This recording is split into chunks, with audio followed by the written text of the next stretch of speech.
Easy, easy! More.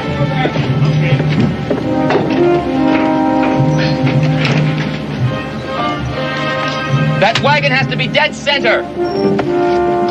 Make sure that's securely tied. Corporal, you'll find some more rope behind this skiff over here. Come on. Lively!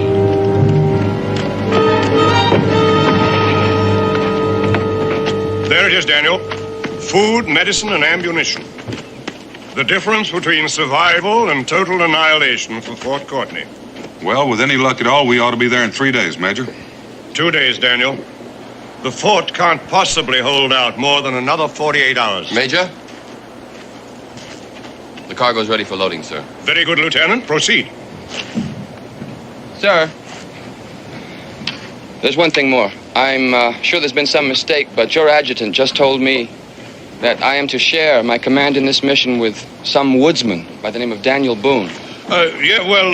We can discuss this later. Oh, no, Major. Let him go ahead. He may have come up with some first-rate objection to that backwoodsman.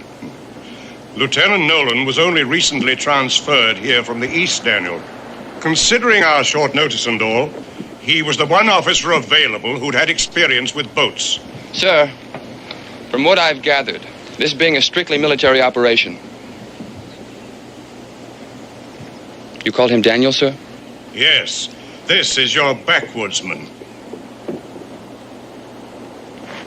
Glad to know you, Lieutenant. No offense personally, Mr. Boone. I'm glad to see that you appreciate the situation. Oh, I do. I was just wondering if I could be of help, if you'd mind having me along. Not bothering your command, of course. Well, I see no reason why not, since you put it that way. I'm sure you'll find the trip most interesting. Well, to tell you the truth, Lieutenant, I've made the trip before. Now, the Major tells me you only have 2 days to get there to prevent the fort from falling. Yes, Mr. Boone, that's true. Now, if you'll excuse me, I'm very pressed for time. Lieutenant, speed alone is not the answer. I'll show you what I mean. Here we are. Here's the fort. Now, the river narrows about here, with heights commanding the passage about here. Mr. Boone, I've seen a map of the river before. I've seen the river, Lieutenant. Now, the point is, if the British have thought to station troops anywhere along this river, and the way they block land routes, it's my guess they have. This is the point they most likely have picked. Right above this suspension bridge.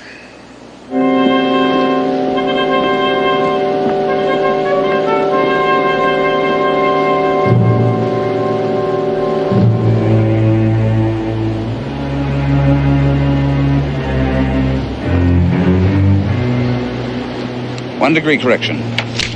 Fire when ready. Yes, sir.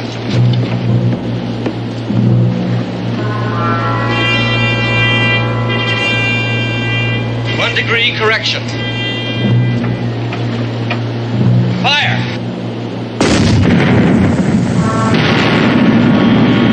Perfect! Freeze that trajectory and we can't miss. Yes, sir. If anything comes up that river, it'll be blasted clear out of the water. I only hope they do use a boat. With the gunpowder they'll be carrying, one shot would do it. The blast will be heard from here to Fort Courtney. If not, by good King George.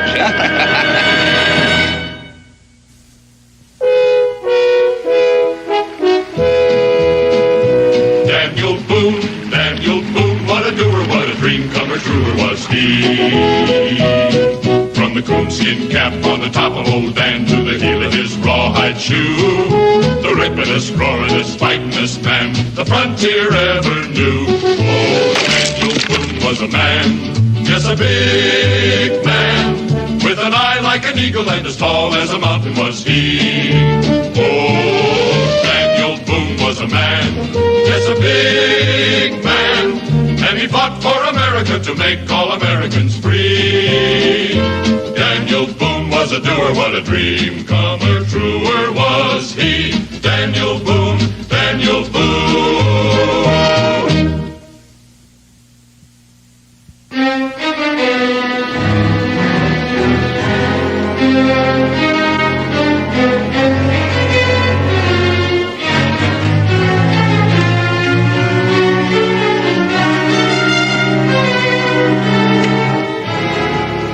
I'd feel a lot better about this expedition, Daniel, if you took those soldiers with you. Well, I'm not one to turn down help, Major, but unless they're Pullman, there's just no room on board. But suppose you do run into a British force somewhere along the way. Well, I don't suppose I could carry enough soldiers in that situation to do any good anyhow. I suppose not, but that young lieutenant. Oh, I think you'll be all right, Major. Just needs a little seasoning, that's all.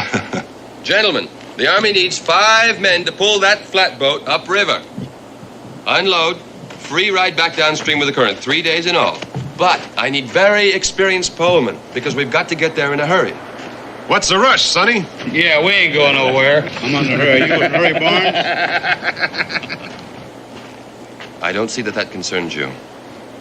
Nobody pulls nothing on this river unless I say so. So where you're going, why, and how much concerns me plenty. Mm-hmm. Well, I would think that you men could use all the work you could get. That's so?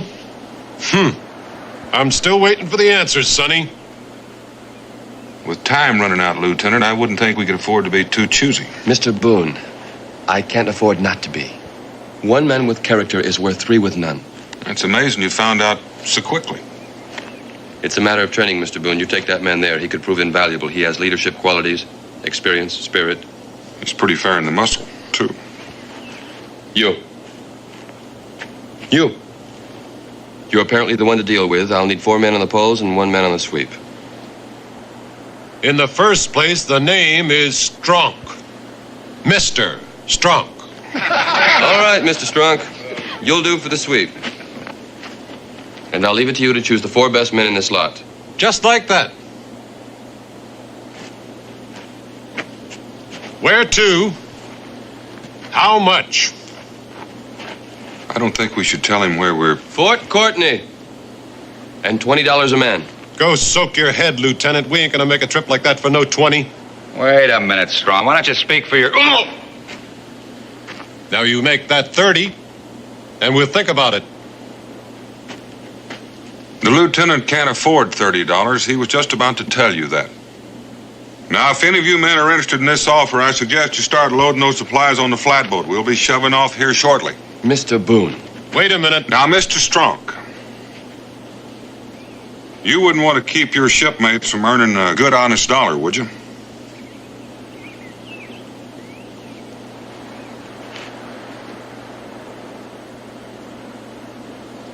Well, I guess if it's for the Army, it's our patriotic duty. Toby, Parker, Barnes, George, let's go down the docks. Was there something, Lieutenant? Yes, Mr. Boone, a matter of authority. From now on, I'll handle these matters alone. If you prefer. Can we get this stuff loaded first? Fan out down there.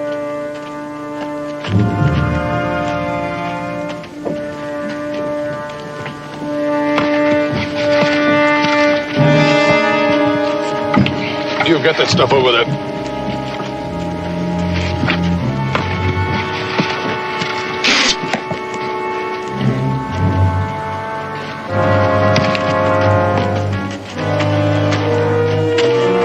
Here.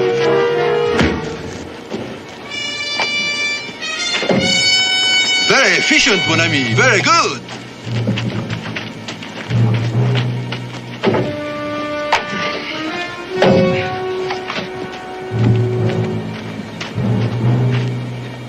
Now, just one more.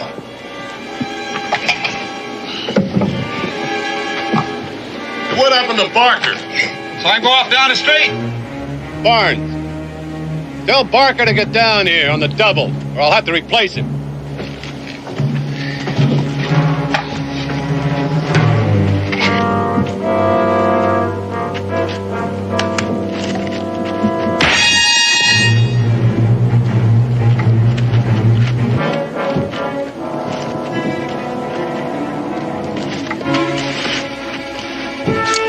Come on.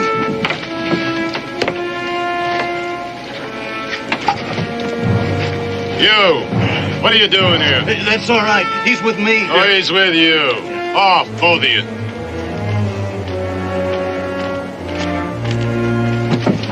Excuse me, sir.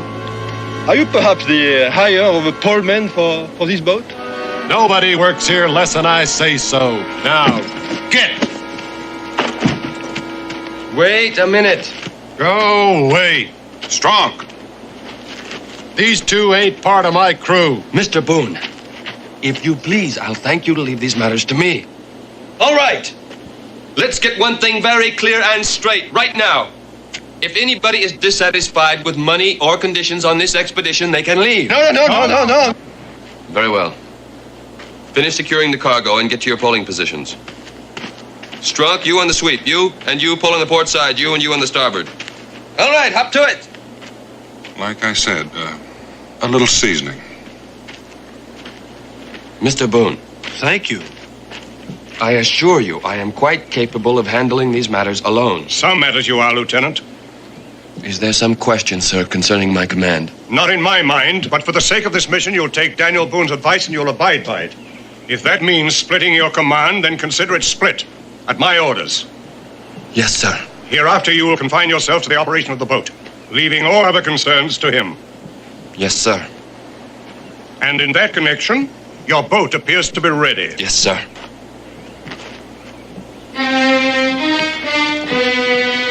All hands prepare to move out.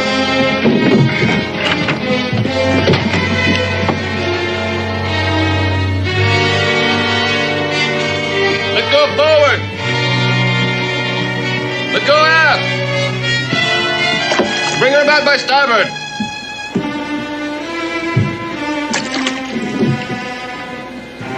Push, boys, come on!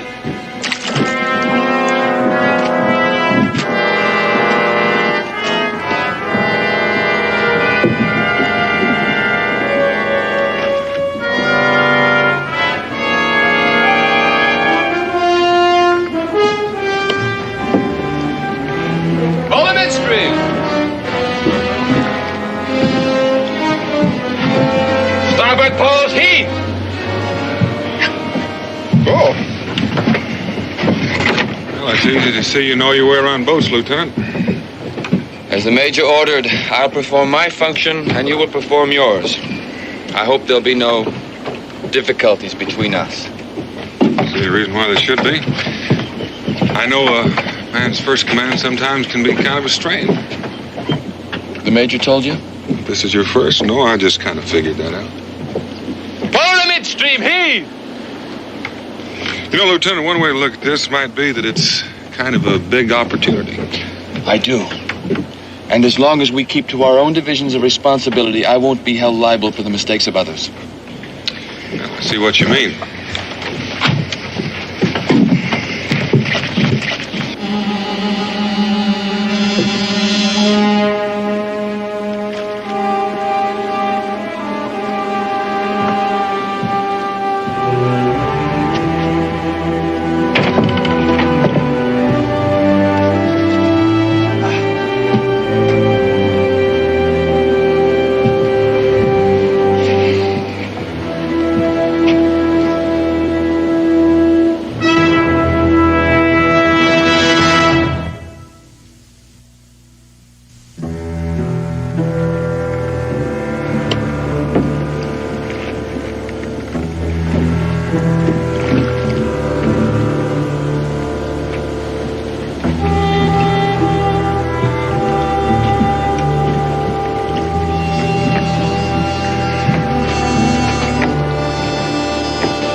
Parker and Barnes, Frenchie. Parker and Barnes? What is a Parker and Barnes, monsieur? Don't give me that. Oh, excuse me, I'm so sorry. You clumsy fool, I'll break you in half.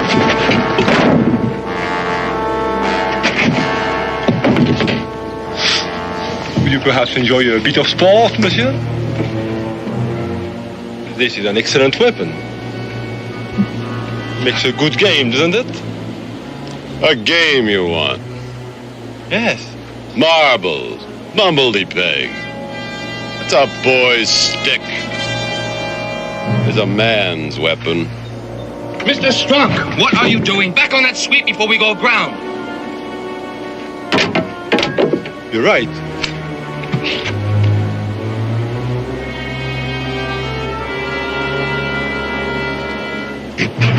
No, put those knives down. Sit out.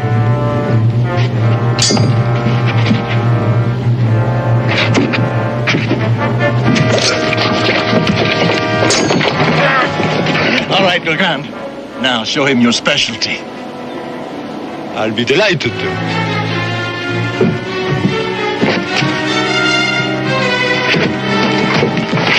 Seems you gentlemen don't hear commands too well. With the lieutenant's permission, I'm sure you all have good hearing for the clink of coins. And if there are any more shenanigans like this, those responsible are going to have their pay docked by half. And if you don't like it, you can always swim back. Right, now back to your posts. You've cost us valuable time.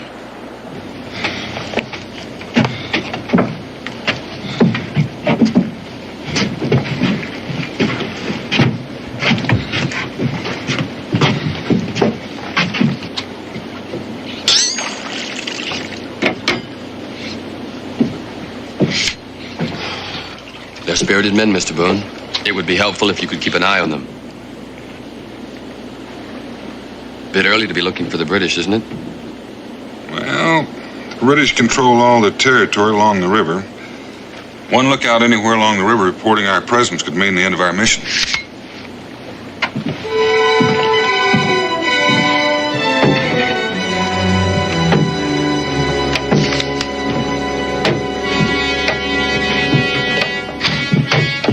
I knew it was a mistake to bring them to.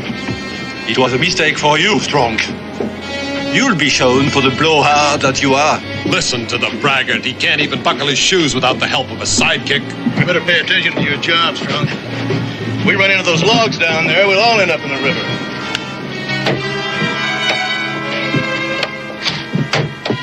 Strong, bring her alongside those logs.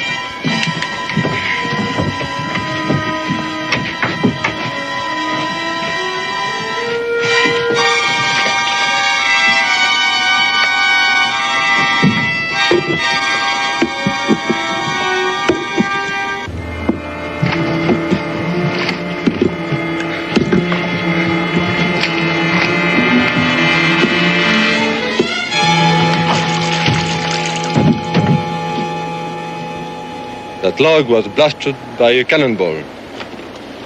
Must have floated all the way down from Fort Courtney. Well, you're right about the cannonball, Legrand, but it didn't come from the guns at Fort Courtney. I'd say this cut hadn't been exposed to the water more than 2 hours. Meaning? Meaning that there's a cannon upriver from us. Most likely British, and more likely commanding the river passage. Look here, Lieutenant. I'll show you what I mean, Lieutenant. We're about here. I'll cut across on foot and scout the suspension bridge. Then I'll hurry as quickly as I can and rejoin you about here.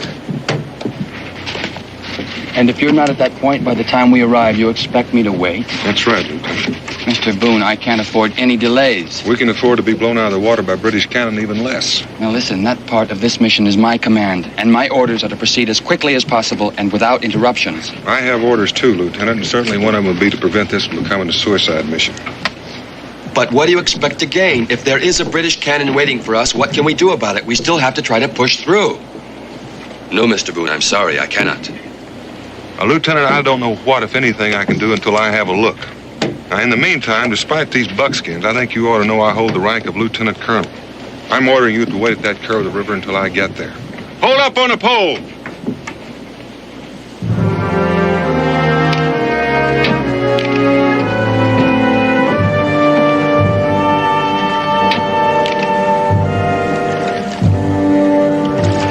Carry on, Lieutenant.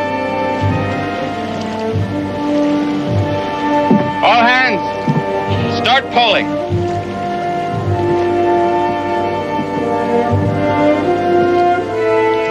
And from now on, you'll pick up your strokes. We've got a lot of delays to make up for.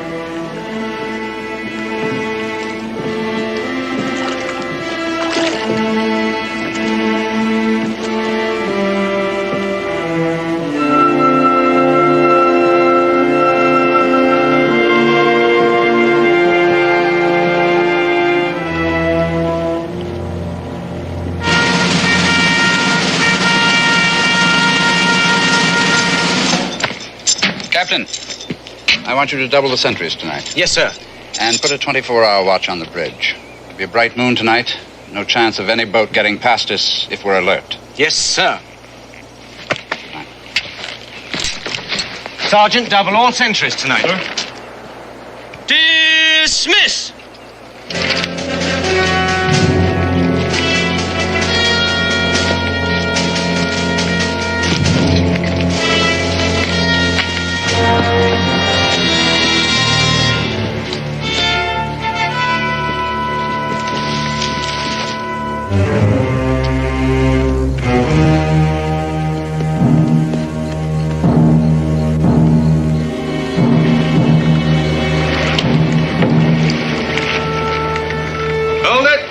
This is it. Toby? Yes, sir. Drop the bow anchor.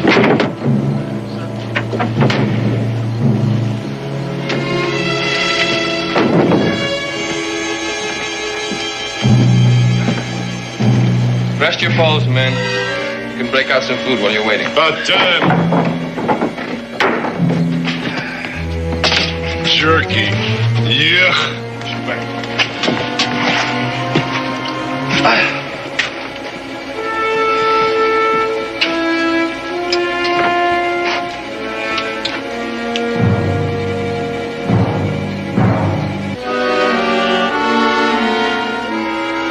Funny, I never seen you two around town before.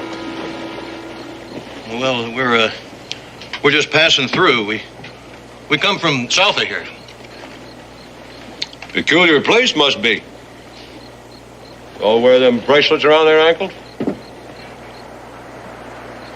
About you, you wear them too? When I think it's any of your business, I'll let you know.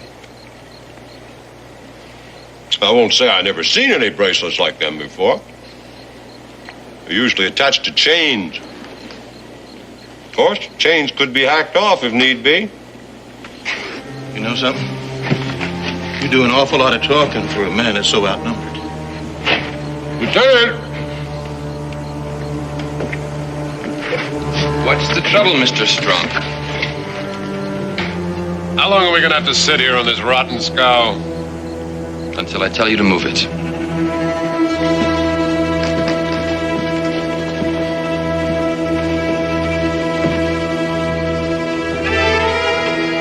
All right, Strong. What are you after? What do you got? Nothing, probably. Except maybe a price on your head. Let's get off this thing. Stand apart! Mr. Strunk, what is going on here? You got yourself a couple of escaped convicts, and I'm claiming the reward. Convicts? Yeah, right down to them ankle chains. Toby, bring me some rope. You're both under arrest. You'll be confined and turned over to the authorities at Port Courtney. That would be very unfortunate. Very, but I have no other choice. Hey! Thank you, Lieutenant. Now stand back, the both of you. We are getting off here, mates. First one that moves gets the charge. Fair enough. I'll see that you get this one. Now drop that pistol. Drop it. You drop that boat hook, too.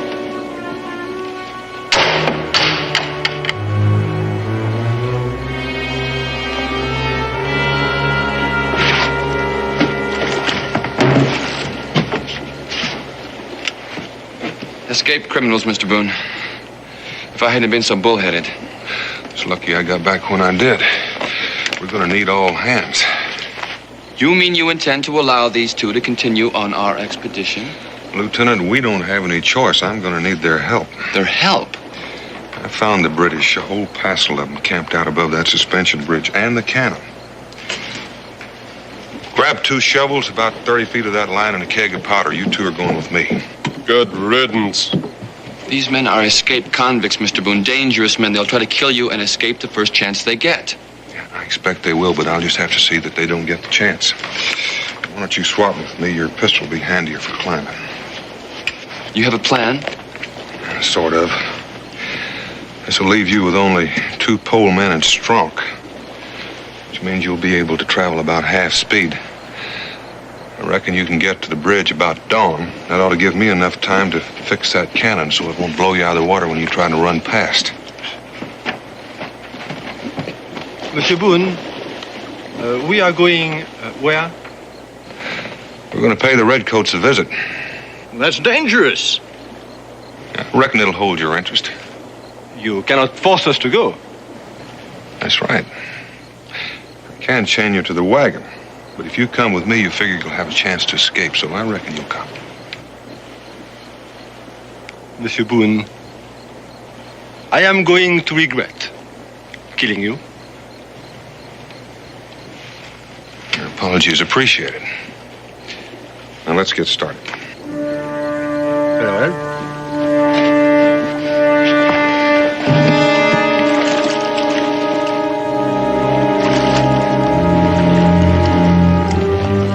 Remember, if you come inside the bridge before dawn, hang back till the sun comes up. Then come by as fast as you can and don't stop for anything, no matter what.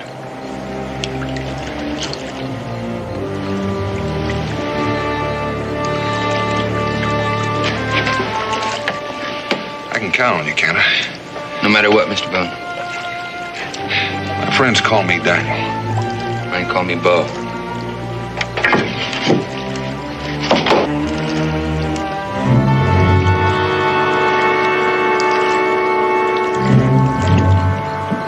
On the bow, up anchor.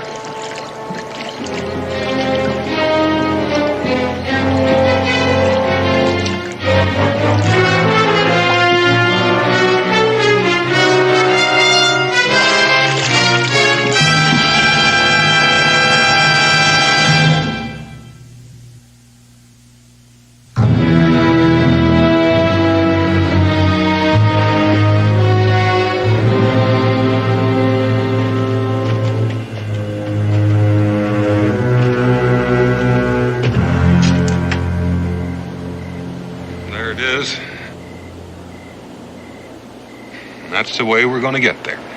Then we just blow it up with your powder, is that it? No, we'll just bury that keg in the edge of the cliffside under the cannon, light it with a fuse, or do you have a better idea? What I do know is we ain't never going to get there. All you have to do is look. Well, that's where our friend Legrand comes in. Me? You see that line? You see that tree on the ledge up there? Yes, I see it. How many shots is it going to take you to throw this boat hook over that limb? I know nothing about throwing boat hooks. Well, I thought you said you were a master of all weapons. I am, but this is not a weapon. Well, I figured you must have thought so the way you've been waving it around. Or did Stronk have you all figured out just to braggart? You think I'm a child, huh? To be maneuvered by such obvious tactics. Give that to me. I'll show you.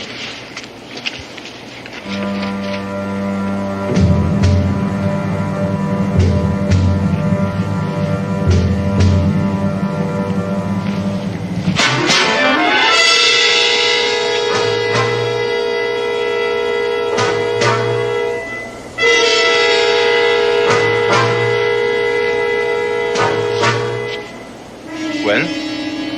It was fair. Fair? All right, Malloy, you're first. Start climbing. I can tell you right now, nothing's going to come of it. I can tell you one thing's going to come of it. Before the night's over, you're going to be a pretty fair mountain climber.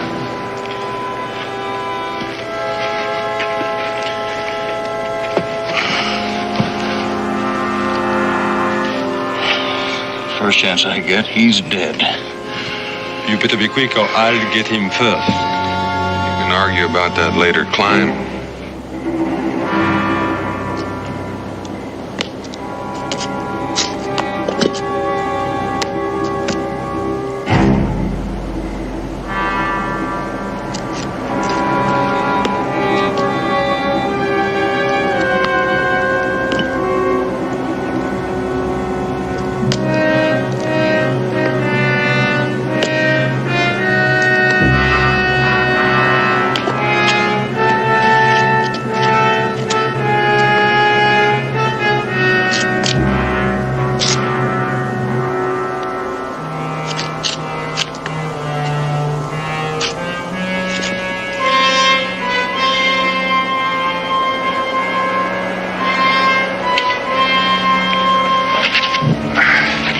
Here, make the barrel fast.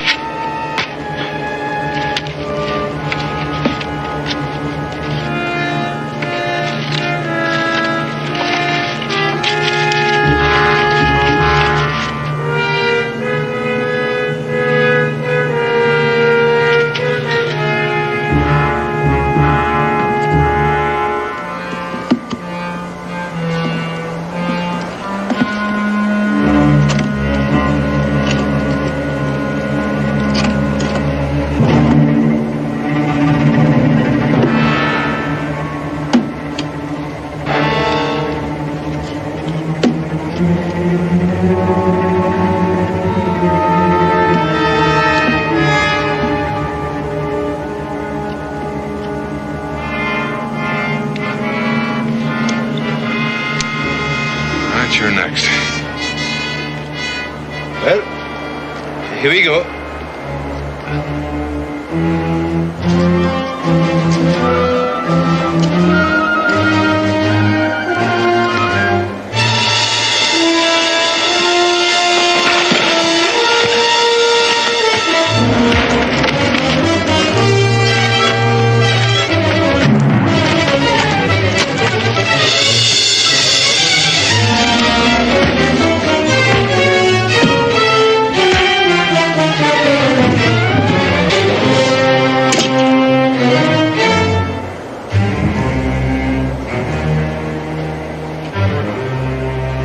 Why don't you fire? Who cares about waking up the redcoats? Oh, it's a pity, isn't it? A pistol that cannot be used. Your gunpowder tossed to the winds and your time ticking away. It is that. I guess we better forget about trying to climb that cliff. Find a way to work our way past those sentries that have been posted. Without weapons and without powder, huh? Well, we just have to use some of their powder. I reckon they got plenty to spare. Well, you'll have to figure it out without me, since you cannot use the gun anyway. I can fire the gun all right. If I don't get your help, it won't matter whether I wake up the redcoats or not. You know something, Boone? I'm beginning to admire you. You have a lot of spirit. Well, you have quite a bit of spirit yourself. Let's head up that slope.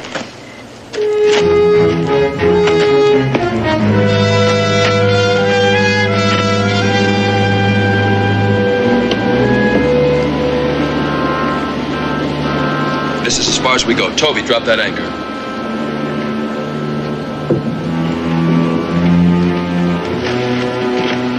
What are we waiting for?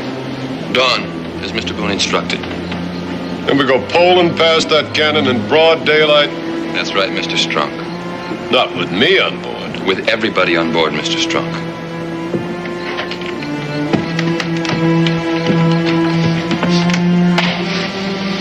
That's what you think.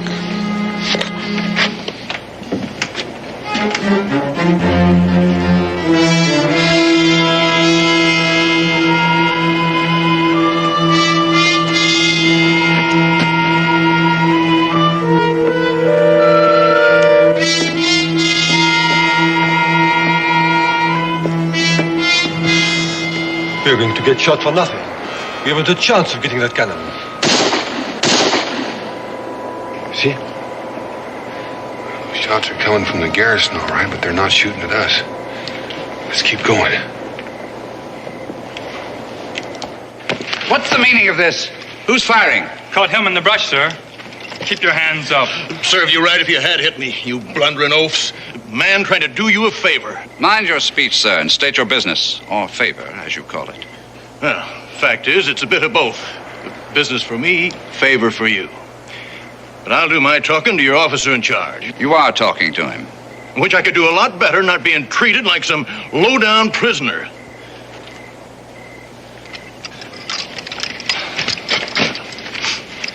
Merci. Now, just what is it worth to you to find out something new about them supplies they're heading for Fort Courtney? Nothing. I'm ready to blast anything that comes up that river. Well, sure you are. Of course you are, but it'd be nice for you to know just when they're coming and just how they plan to get by you in spite of your cannon. I don't know what your information is worth, if anything, until I hear it. And you won't hear it until we've settled on a price. I figured that, £100 in your currency, that'd be a fair price.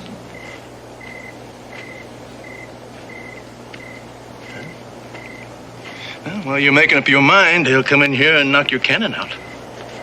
How? How do I know you're not lying? Because I can prove it just as soon as we agreed on price. Very well. You'll get your money. Good. Now, if you'll just take a look over the side, you'll see the powder that was meant to topple your cannon into the river.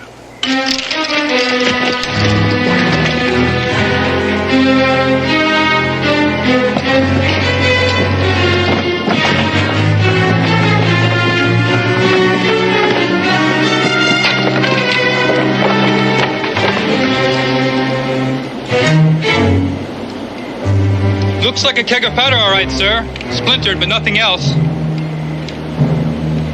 All right. How many men? And where are they now? Well, there was 2 of them last time I saw them. But if the man in charge has his way, they'll disable your cannon before they bring the flatboat with supplies into range. Flatboat, yes. I'd anticipated something of that sort. You'll get your money when that boat is destroyed. You men, guard the approaches to this cannon and shoot anything that moves.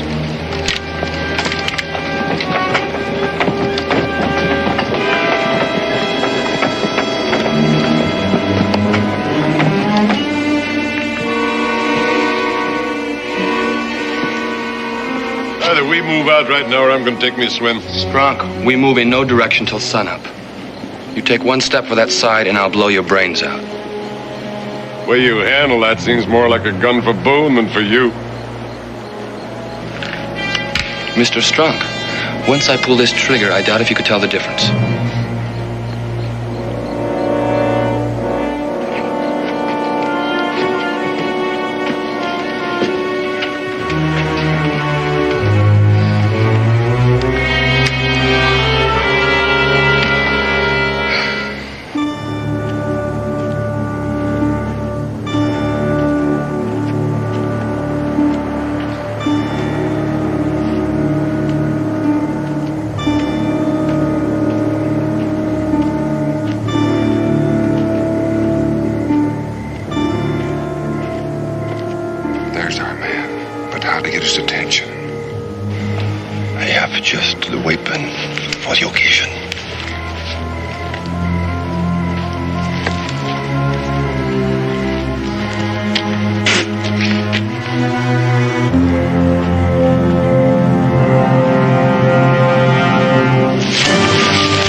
Captain, I want the cannon loaded and ready for firing. If they're coming at all, you should be here presently. Yes, sir. Break out the powder.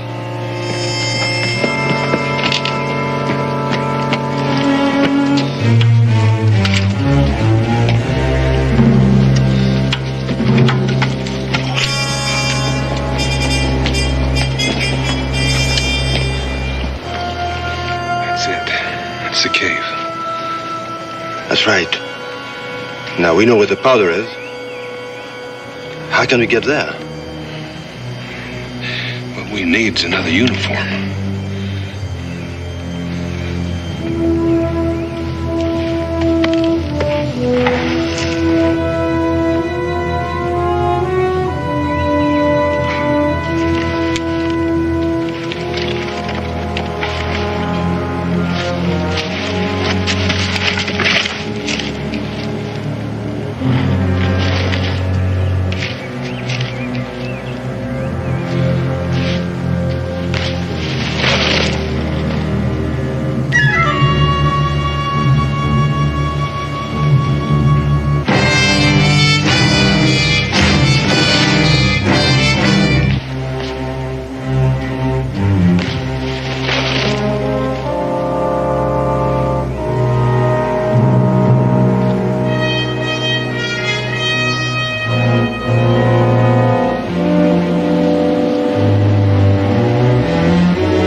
If this is some kind of trick, sir, all you'll get is a bullet.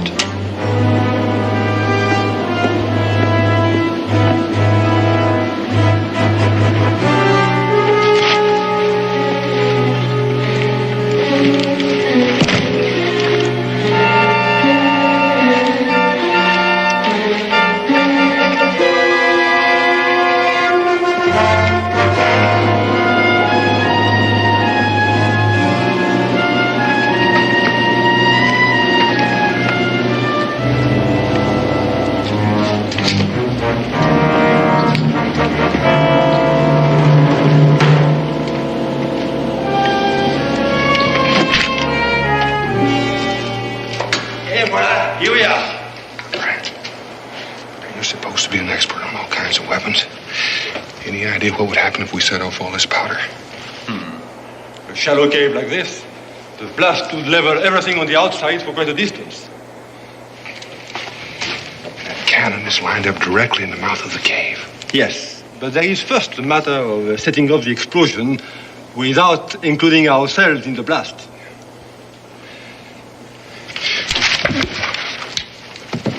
Me boy,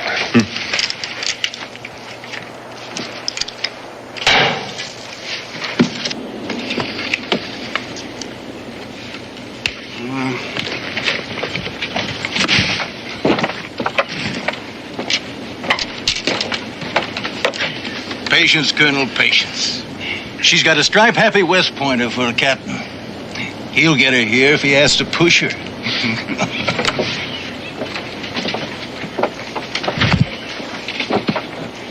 Isn't that thing loaded yet? Loaded and ready, sir.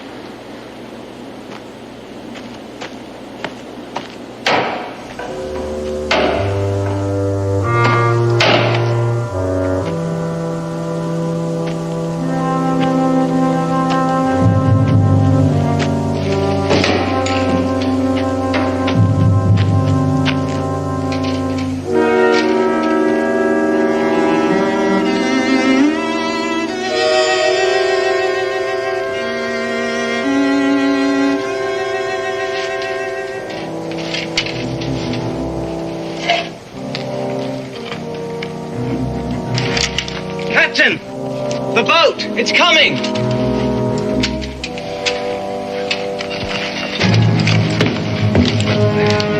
All men to your post! To your postmen!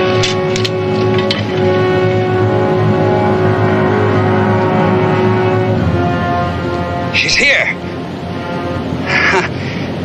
Loaded to the ears. Make ready for firing. No one would show up on time.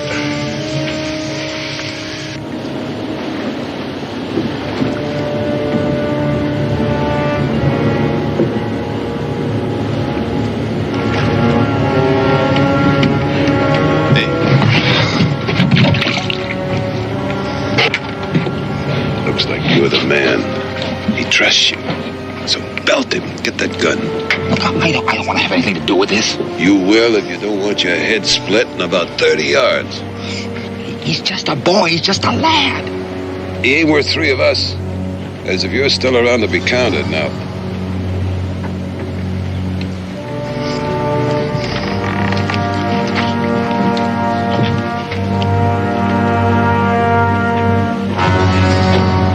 Hey, look!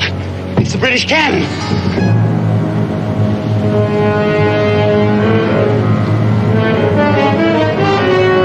Stand by. She's almost in position. She'll be here any minute. The cannon is pointed right at us. That doesn't mean it'll fire. Keep pulling, Toby.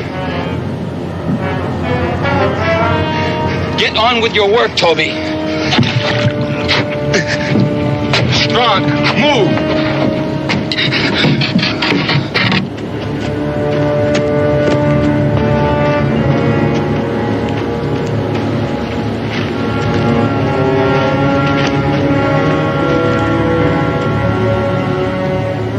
Captain! Quickly, they're almost in position.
finer bunch, Daniel, never! Well, you made out better than I did. Why? What happened? Well, I kind of hate to tell you. Malloy caught me off guard. Turned British informer. And Legrand? Legrand? Well, I guess I lost him in the confusion.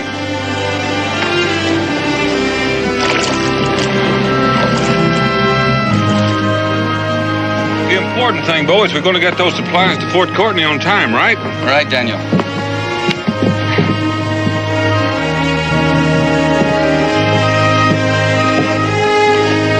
Hey! Ho!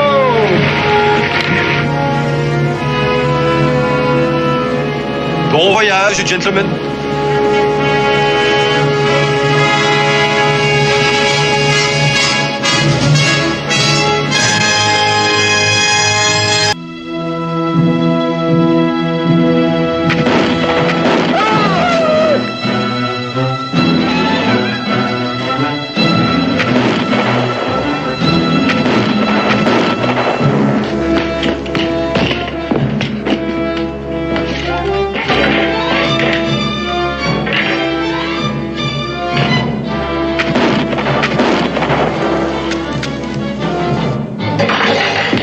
Easy on the powder, we're running low.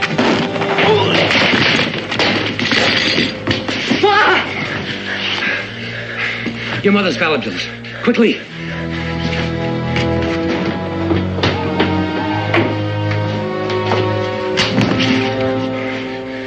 Almost $100. Your mother put it up for you. Cal, she was a thrifty woman. Mine, you'd be the same. Don't talk, Pa. Hold them off. Too many of them. Now, you listen to me, son. A man that won't face fact when he's got to ain't worth his salt. Now, use the tunnel. Take the Spanish horse and make for Boone's burrow and get to Daniel Boone. Your mother had kin there, Baltimore. And Daniel will help you locate them. I'm not gonna leave you, Pa. That horse. That's all I've got to give you. I think his lameness can be fixed. And he may be of some value sometime. Take good care of him, son. And maybe someday he'll take care of you.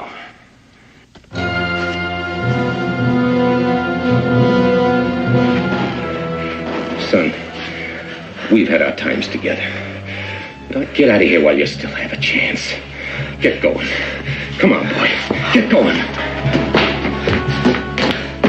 Cal. Take care, son. I'll come back with help as quick as I can, Pa.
Daniel Boone, what a doer, what a dream comer truer was he.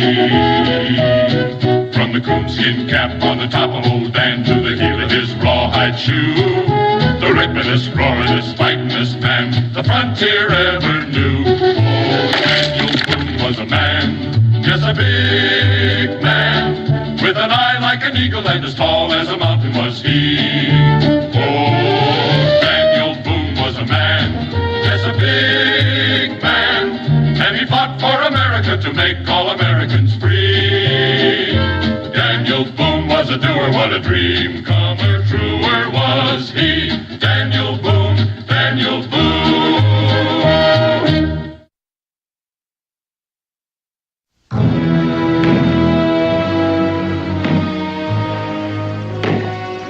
Boone! Mr. Boone! Mr. Boone! What's wrong, son? It's Pa, Mr. Boone. Shawnee jumped us right after daylight. Shawnee? Yeah, about 5 or 6 of them. Pa got some before he was hit, but he's hit awful bad, Mr. Boone. I'd have gotten here quicker, but Gideon's still pretty lame. Do you want me to go to the fort for help? There's no time for that, Becky. But, Dan! It's all right. It's likely just some renegades looking for what they could steal. Dan, Calvin's just a boy. You don't know what you might find. Caleb Trevor's his father, Becky. There's something a man has to do, even a young one. He'd never forgive himself if he didn't go back. Have Ezra take care of his horse. Come on, son. Yes, sir.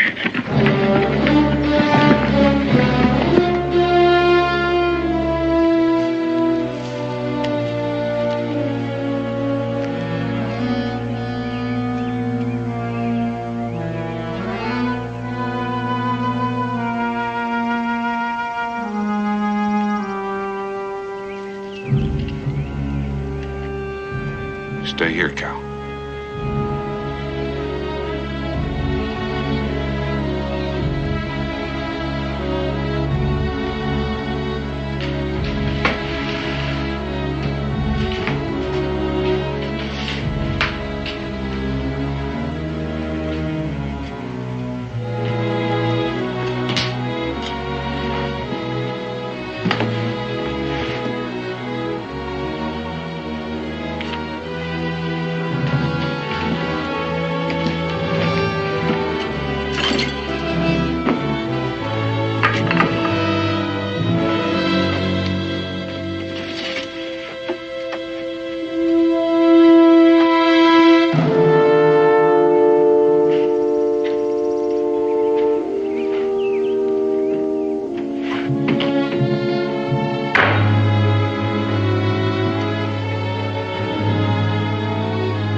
They didn't find him, son.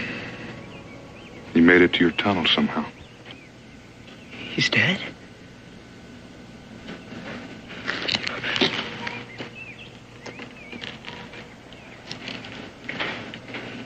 It was all Gideon and I had, Mr. Boone. We were going to do so many things together.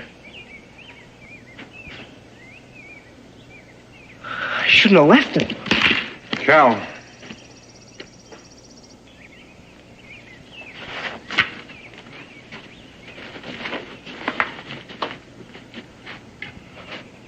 Pa said Gideon would be faster than any of them once we got his limp cured. And that's a chore you can finish, isn't it? Won't be the same now. No. That's the way your pa would want it. I want to see him. Believe me, Cal, I know what's best. Something to remember, Cal. Nothing ever ends. It's always the beginning of something else. Why don't you go on down to the creek and wash up, get your wind back. I'll be along directly.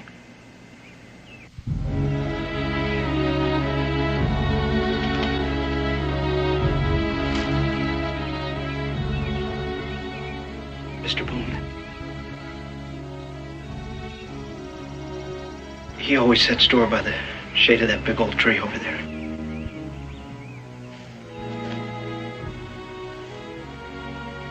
Can't think of a likelier place, son.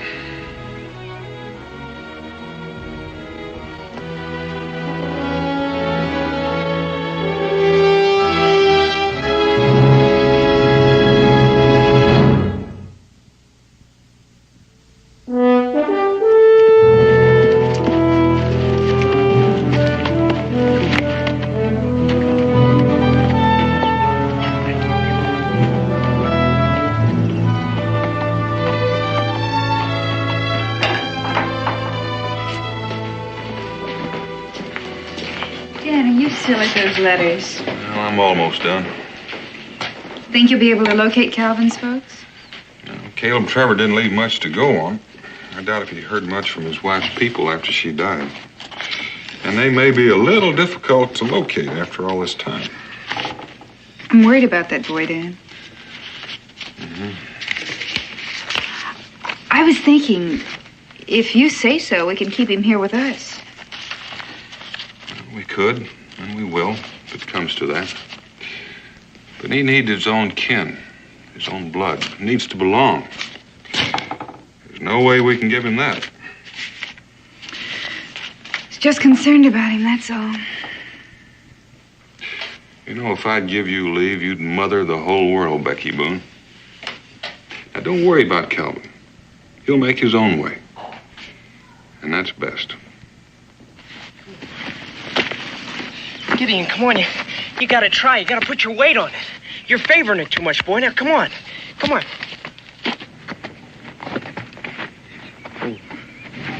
Pa always says animals know what's best for them. Please, Gideon. You gotta get better. Cal?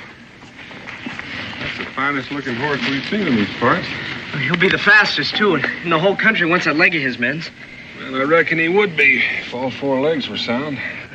They will be. Pa said they'd get well. Did he, Cal? Well, he said he thought the lameness could be fixed. How long ago was it those drovers left him with you? Almost 14 months, but he was getting better. And he was lame when they left him? Yes, sir. But it was that ride over here. I rode him as hard as I could. It sure didn't do that leg any good. Well, he's got a bowed tendon, Cal. After 14 months with no real improvement, it's doubtful if he can be cured. The drovers knew that. And right now, that tendon's mighty inflamed. But Pa said that... Wait, isn't there somebody who could get him well? I've got $100. I'd be... And that $100 is for your schooling. I couldn't let you do that. I don't mean there's no hope. We can try, and we will. Right now, he's got a fever in that leg. And that's the first thing we've got to take care of. Cal, what do you reckon would draw that heat out of that leg?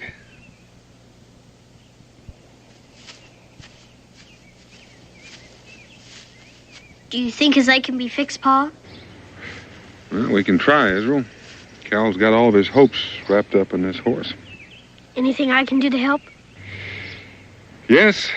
Yes, you can. You can go ask your ma for some rags, and then we'll get some mud and some herbs, and we'll make poultice. Yes, Pa.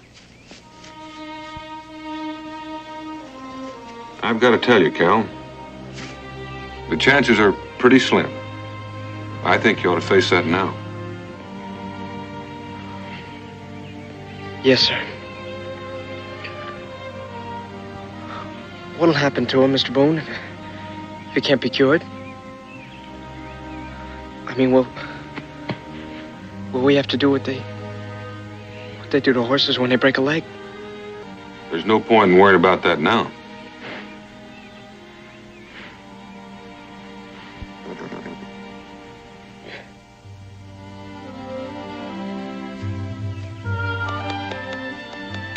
Just pat that on the sore part, Cal. Yes, sir. It'll strengthen the tendon. It's strong. It'll burn for a bit. Burn? It's all right. It's got to be done.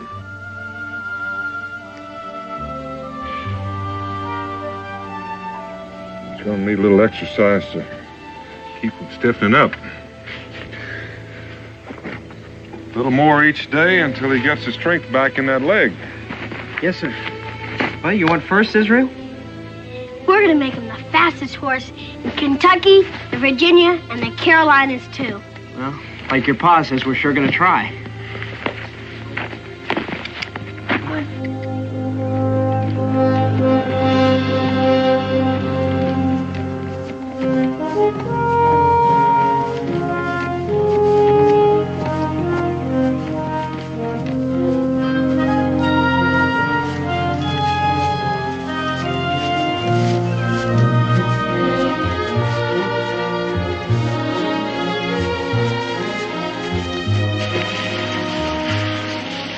Good, Pa. Oh, boy. Good. Inflammation's gone down. You can start riding him a little in a few days. Give him his rub down. Yes, sir. Come on, Gideon.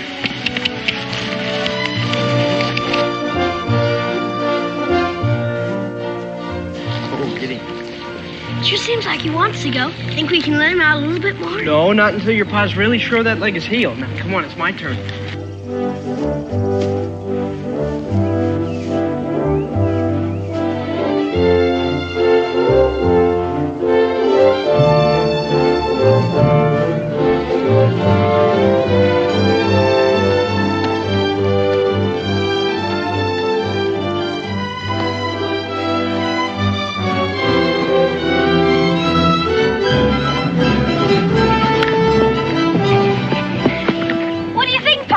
Well, looks like you got him warmed up enough.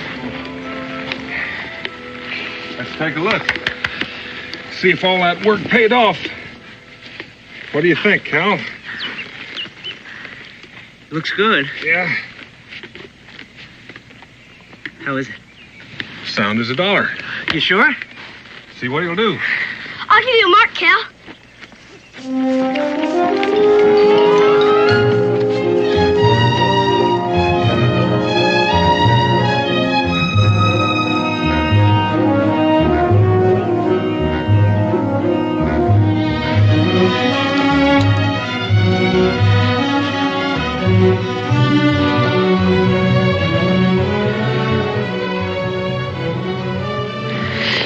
All set, Gideon?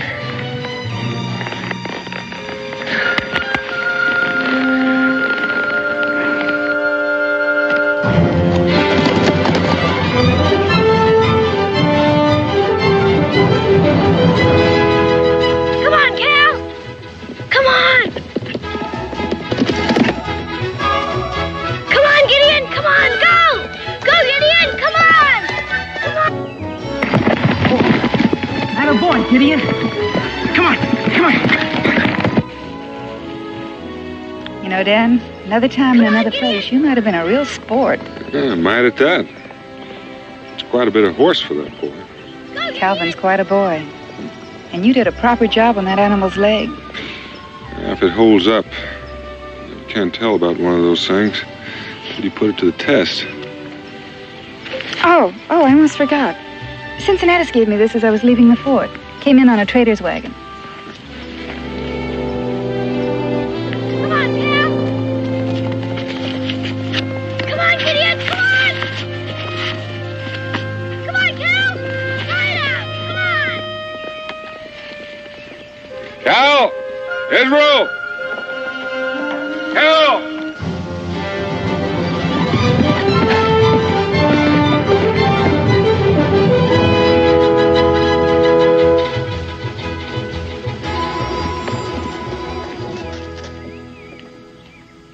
Dan, are you sure Calvin will be all right? Becky, I won't leave him in Williamsburg until I'm sure he's in the right house. Well, I want to thank you for everything, Mrs. Boone. I'll never forget it here. You're always welcome to come back, Cal. Thank you. Maybe your aunt and uncle let you come back for a visit before winter. That'd hardly be fair, Israel. They have quite a bit of getting acquainted to do. Spring, then? Well, I'll sure try. Where's your money, Calvin? Oh, I have it right here. And you make sure it stays right there. Yes, ma'am. Well, so long, Israel. You watch out after the place, son. Okay, Pa. Bye, Becky. Bye, Dan. Bye. Bye.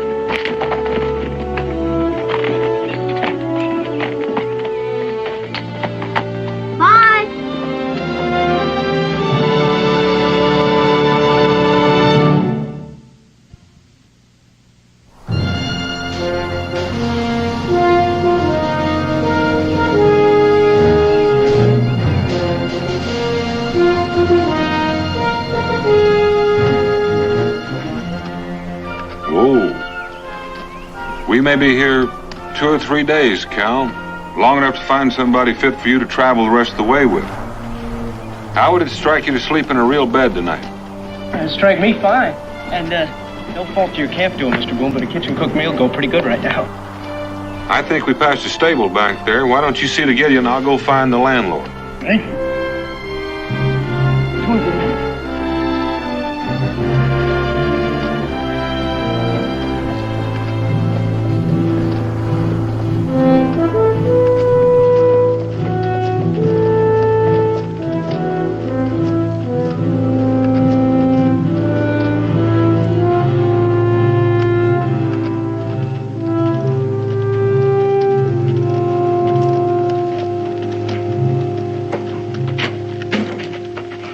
Pardon me, sir. I was wondering if I could stable my horse here. I'm not the proprietor. Oh, well, is this gentleman over here the proprietor? No, he is not. He works for me.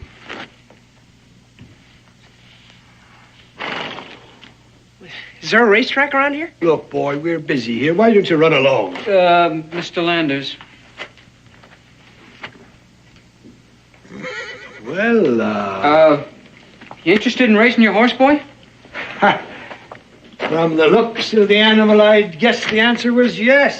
Well, yeah, tell me, boy, have you ever raced your horse? I've never even seen a real race, not like that one with the jockeys and fancy duds and all. Oh, it's the spectacle of a lifetime, the sport of kings, you know. And those fancy duds, as you call them, are racing silks. Every stable has its own colors these days for pride and identification. Of course, it takes money, you know. Entry fees and all. Oh, well, all I've got's $100, but I'm sure that Gideon could beat anything. Whipper, show the lad our colors, eh? Whipper, there's my jockey. And my name is Landers, Jeremiah Killingsworth Landers. How do you do, sir? My name's Calvin Trevor. The pleasure is mine, young man. And where are you from, that you've never shared a sportsman's finest hour? Boonesboro, sir. Boonesboro, Kentucky. Daniel Boone settlement, huh? Well, that explains your ignorance of the finer things of life. Let's just see how that cap fits. How's that? Right, smart. Yes, sir. Come here, Whipper. Look at the lad. He makes a fine-looking jockey, eh? I envy you, boy, what you've got to look forward to. Gideon, eh? Belong to your pa? No, my pa's dead, sir. Gideon's just about all the family I got left. I'm sorry to hear that, my boy. Splendid animal. Splendid. But if you don't mind my saying so, a pretty poor way to keep him. Oh, well, we just came off the Wilderness Road. You should see him when he's all brushed up good. He's bred to run all right. I'd sure like to see him let out once. Mr. Landers, how much is that entry fee?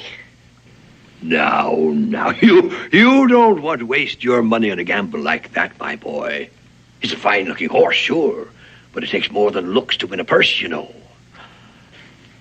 Yes, I'll never forget my first purse. Your heart jumps right up here. The wind is like music in your ears, and the shouts of the crowd are all for you. You hear the ladies calling out your name, and then that moment of victory. And a fine fat purse to line your pocket. It's a mighty thrill, boy. A mighty thrill. Looks as if he'd been lamed up pretty bad for a spell. Oh, that's too bad. A fine horse otherwise. Oh, but he's all mended up first rate now. He can run as good as ever. Against a champion? Like Lady's Choice there? Oh, no, it wouldn't be fair. Not with a game leg like that. Oh, no, I'm afraid it wouldn't be fair at all. Pity, though. An untrained horse like that would fetch long odds. What would you say he'd bring, Whipper? Oh, against Lady's Choice, I reckon about $5 for every one wagered. 5 to 1? Well, I suppose he Mr. would. Landers, you mean if I wagered $100, I'd get $500 back? If Gideon won. Oh, but Gideon can beat any horse. Hardly, son, with a handicap like that. I'm sorry, but it's my duty to tell you, as a man of honor. Oh, but please, Mr. Landers, I know that he can.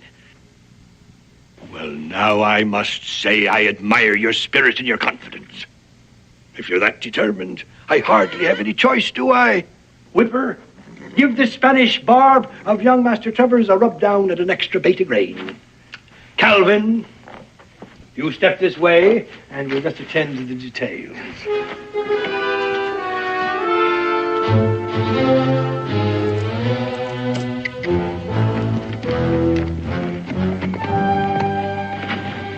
But, Mr. Boone, my pa said that Gideon would take care of me. He wouldn't want you to get it that way. But, Mr. Boone, don't you realize... And I'm sure he wouldn't want you to risk all the money you have in the world. But Gideon won't lose.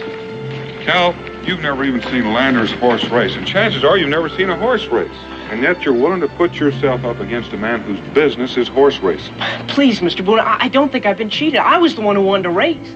I'm sure he made it seem that. But I know that Gideon will win. Excuse me, sir. This is a private club for gentlemen only. Oh? Well, do you have a gentleman by the name of Jeremiah Landers here? Mr. Landers?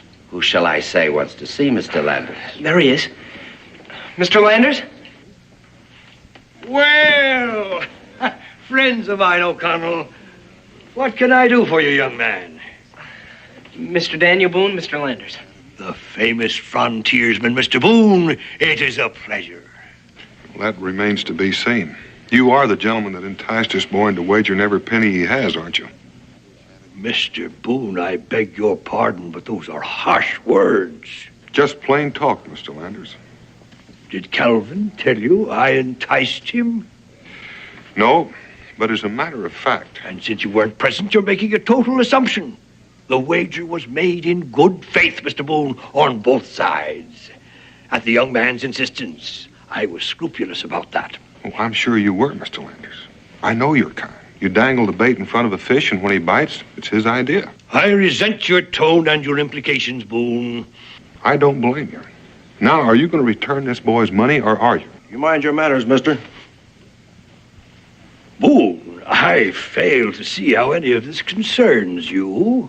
Daniel Boone, what are you doing in Williamsburg? Squire Breen. What a pleasant surprise. The Turf Club is honored. Calvin Trevor, Squire Breen, an old friend. How do you do, sir? Pleased to know you, son. Is there some problem, Daniel? Well, there won't be if this gentleman will return the money he took from this boy. Took, Daniel? Now, he called it a wager. Squire, I protest this indignity, and on club premises. Gentlemen, there is no need for public display. Will you follow me, please?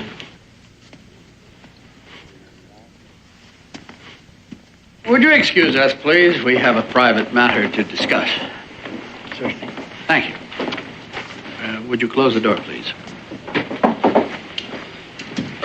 Squire Breen, I am not accustomed to this sort of treatment. I realize this man is a friend of yours, but frankly, his inferences and his accusations cannot go unchallenged. I demand an explanation. All right, Mr. Landers. Suppose you present your case. Well, it's very simple, Squire. The lad here has a horse he fancies. He importuned me at the stables, and taken by him and by his horse, I foolishly, it seems, agreed to a match race. With a $100 bet, a professional jockey and one of the fastest horses in Williamsburg.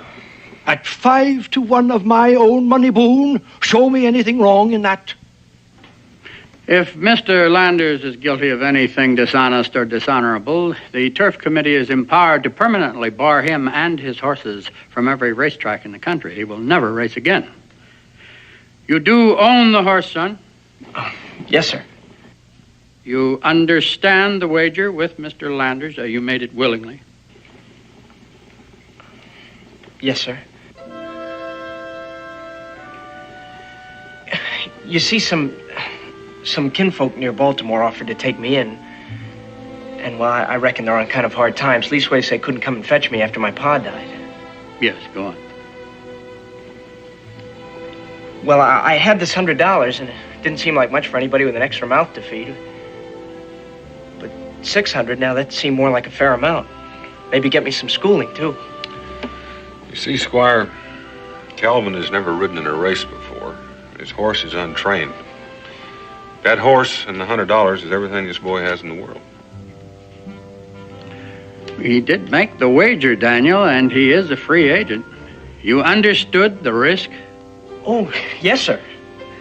Well, we all realize you're inexperienced, son, and we don't want you to feel that you're being intimidated. That is, we don't want you to think that you will be made to accept the wager with Mr. Landers if you feel that he has in any way been unfair to you. Now, if you do, now is the time to speak up.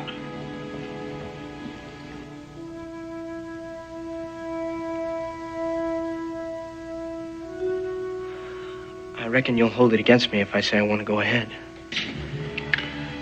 Oh, son, As long as you know the facts, it's your decision.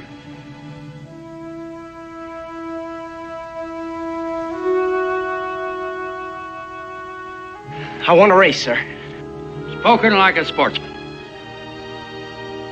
All right, then, it's settled. I understand your concern for your young friend, Daniel, but Mr. Landers has some right in the matter, too, and some lessons are best learned early in life. However, I believe it is customary for an impartial referee to hold the stakes in a wager of this sort.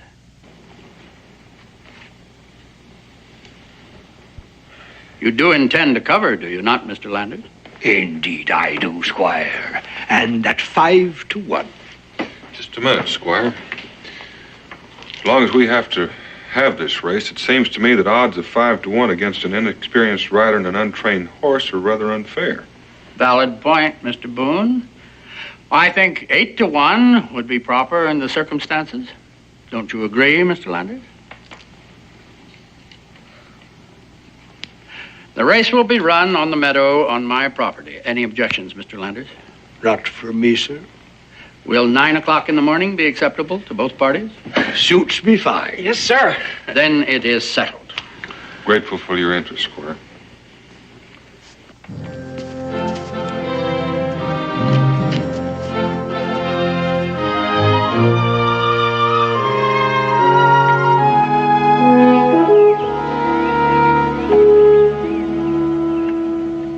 Looks like he's ready to go. Sure hope I am. How do you think he's going to take to this racing saddle? He probably won't like it right off, but he'll get used to it. How are you going to take to it? Well, grip harder with my knees. Cal, I kind of bore down on you this morning, but don't try to remember everything I told you. Oh, I'll remember. I'll stay low over Gideon's neck so the wind won't slow us down, and I'll hold him in at the start of the race. Right, it's dangerous to get too far behind, but you have to have something left for a finish. And Cal, stay away from Landers' jockey. Don't let him crowd you. If he's anything like his boss, he'll have a few tricks up his sleeve. I'm just telling you so you'll be prepared and he won't surprise you. Good morning, Daniel. You two ready for the big race? Ready as we're going to ever be. Here, Calvin, something to boost your morale. I'd be proud to have you wear the green silks for your first race. Better get them on right now. It's almost time for the race to start. Yes, sir. Thank you very much. I'll take Gideon out the vet. You want me to give that kid a real dusting? I don't care how you ride this one, Whipper, as long as you win.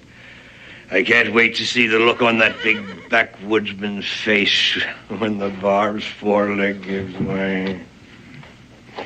Yes, get in front and let the boy eat a little dust. Go good. I wasn't too sure Gideon recognized me in this outfit. You look fine, boy. Come on, I'll give you a leg up. Gentlemen, your attention, please. It is now time to race. The course for the race will be this straightaway meadow track. You will start at the pole at this end of the meadow. Race between these poles, around the pole at the other end of the meadow, back up the track with a final turn around the starting pole to the finish line here. The signal for the race to begin will be a shot from this pistol. Are there any questions, gentlemen? No, sir. Take your horses to the starting line. Good luck, Cal.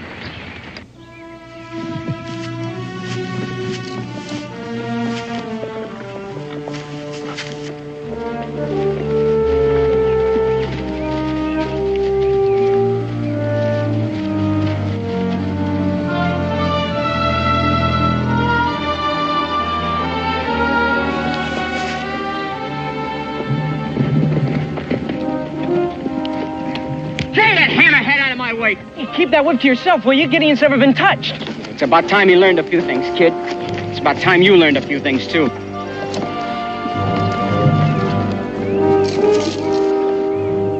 Riders ready?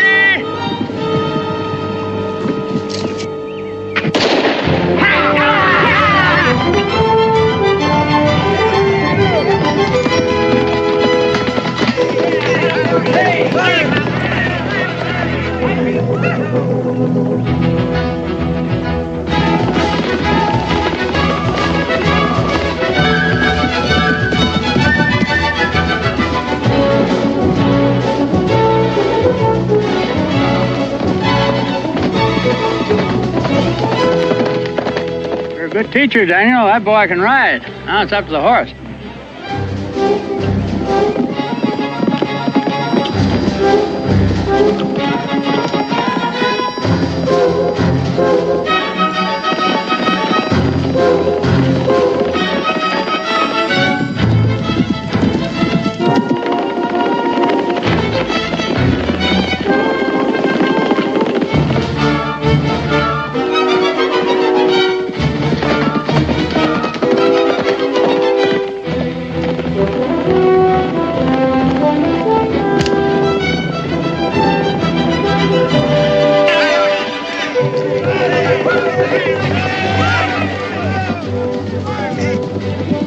Ride him, boy, ride him. Come on, Carol.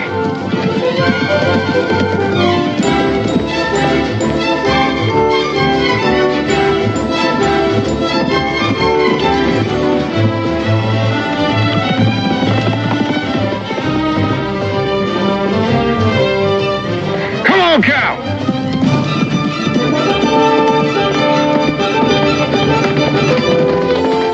You won, Cal!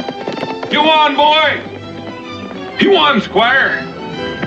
You know what that horse would be worth on any track in Virginia, Daniel? $1,000, as he is, without any training. Well, I reckon he's worth a lot more than that to Cal about now.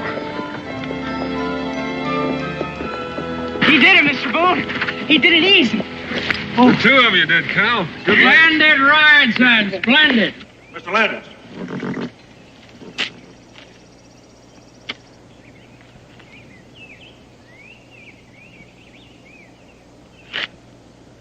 Gentlemen, let me have your attention, please. I have an important announcement to make. My associate, Mr. Slade, here, has just brought me proof of something he suspected when he first saw the winning animal in this race. I have been betting against my own horse. What do you mean, Landers? I mean the Spanish Barb actually belongs to me. Under the circumstances, I declare this race a no contest, and I demand that all the wagers be returned at once. That's what he's been up to all along. He's been after Gideon right from the start. This is highly irregular, Landers. But, Squire, I have the proof right here. Whatever that is, you cannot declare no contest on your own. That's a matter for the Turf Club Committee. Yes, Squire, but let them get at it quickly, please. The horse really belongs to me.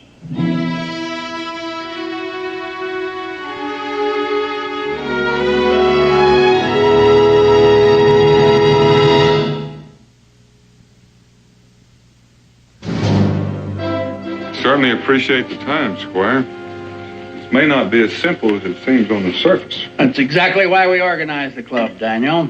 We volunteer our time to settle any disputes as fairly and amicably as possible. You can't ask for more than that. Well, gentlemen, I'm happy to say I think this will not take all day. Here is the bill of sale. And I have all the other documents with me. Gentlemen, I have a bill of sale for a yearling Spanish Barb that was bought in at auction in New Orleans.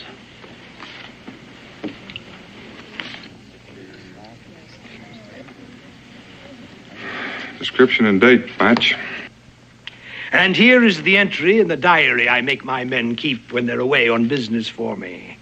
It clearly states the same horse pulled up lame and was left with a man named Caleb Trevor near the settlement at Boonesboro. There's no question but what it's the same horse.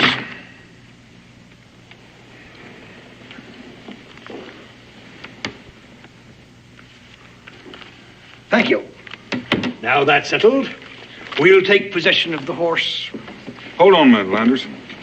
Is that the decision of the committee? I'm afraid so, Mr. Boone. I'll get the horse. Why don't we send somebody with him? He and that boy could sneak that horse of mine so far away I'd never see him again. Contrary to your opinion, Daniel Boone is hardly a thief, Mr. Landers. Well, Squire, we'll see. But if it comes to that, I'll not hesitate to ask the constable to issue a warrant for their arrest. I'm afraid you're ahead of yourself, Mr. Landers. Our only concern here is the good name of racing in this community. Whatever legal steps you take is your own affair, Mr. Landers. However, as usual, what you do will be judged by this committee as a measure of your fitness to be an acceptable member of this organization.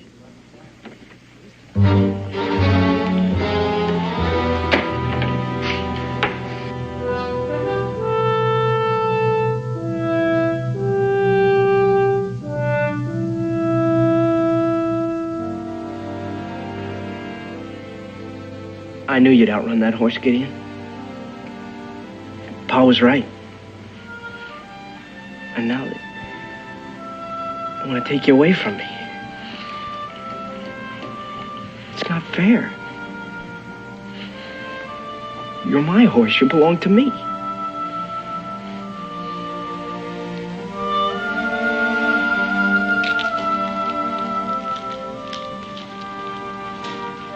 You know, we don't have to race anymore. We don't need racing or towns or any of this. You and me, Gideon, we can make out together. Nobody will be able to stop us. We'll light out of here so fast I'll never know the difference.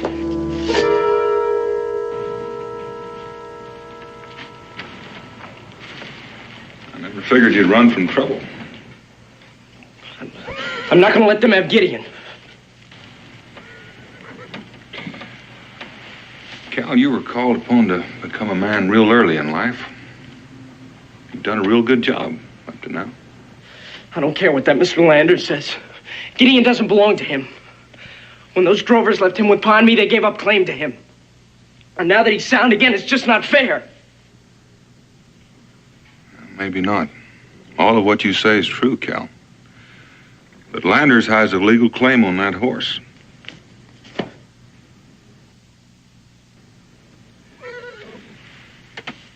Cal, we've all got to respect and abide by rules, whether we personally like them or not. Otherwise, we're outside the law. And when you're outside the law, you can't expect its protection. So if you take Gideon, we'll all be obliged to come after you.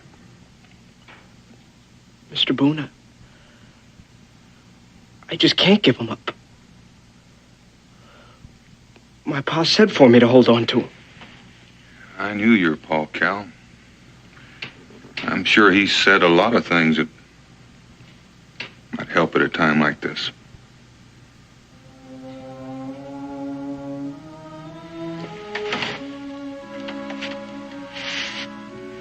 I reckon that's it.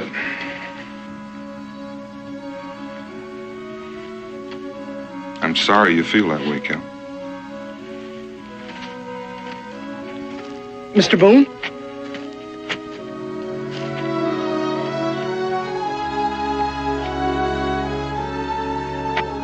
My pa said that a man who couldn't face up to facts when he had to wasn't worth his salt.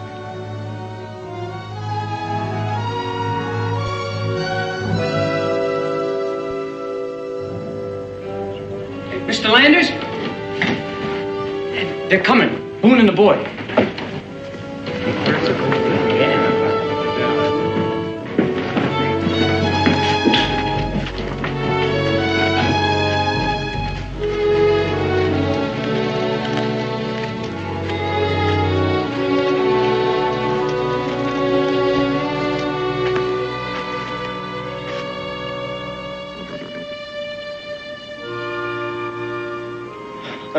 I'm ready to abide by the committee's decision, Mr. Breen.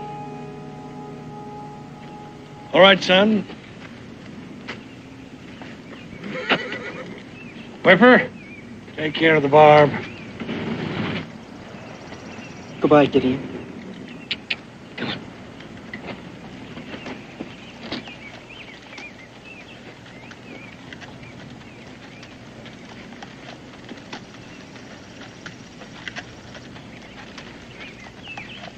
Well, now that that's settled, gentlemen, I'd like to buy you all a drink. There's one thing that's not settled yet, Mr. Landers. The wager. That's ridiculous. It was a no contest. Well, now, the way I see it, it was a wager that one horse would beat another. Ownership has got nothing to do with it. Gentlemen, The decision of the committee is unanimous. In the interest of sportsmanship and fair play, we hold that the race today was a valid contest.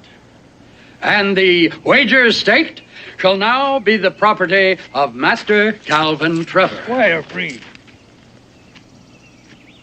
You still got the horse at a bargain, Mr. Landers. Of course, if you would be interested in selling... Just 1 minute, Squire. There's still a small matter of paying this boy for taking care of his horse these past 14 months. A valid point, Mr. Landers. All right. At 85 cents a week, $50 ought to take care of it.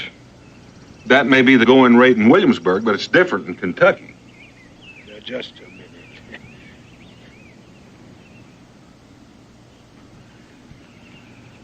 How much?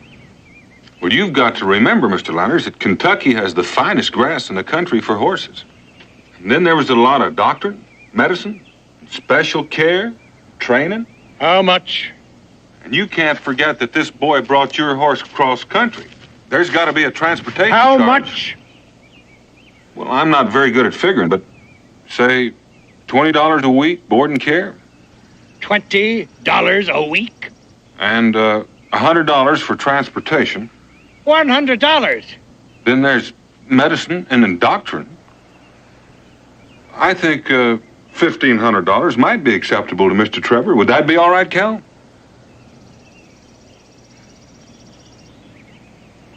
Are you going to stand there and sanction this highway robbery? Well, your drovers never made an agreement with Mr. Trevor, I understand.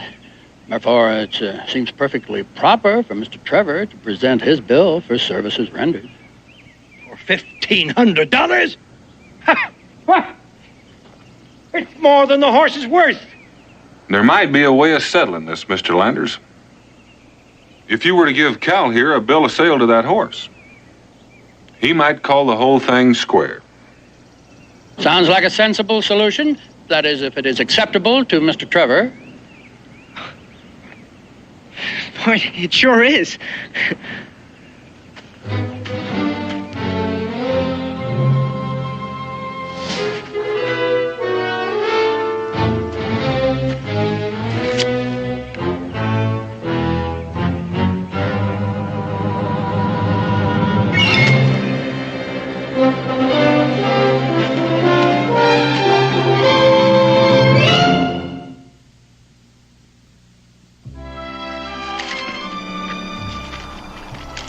If you ever decide to take up horse trading as a profession, Daniel.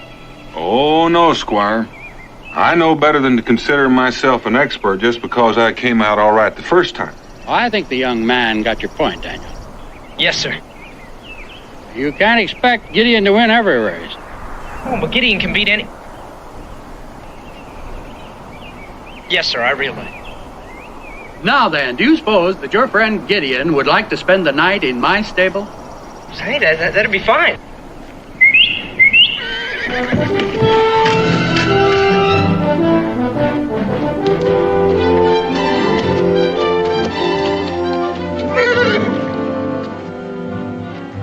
Well, I'd be honored to have the two of you spend the night with me, too.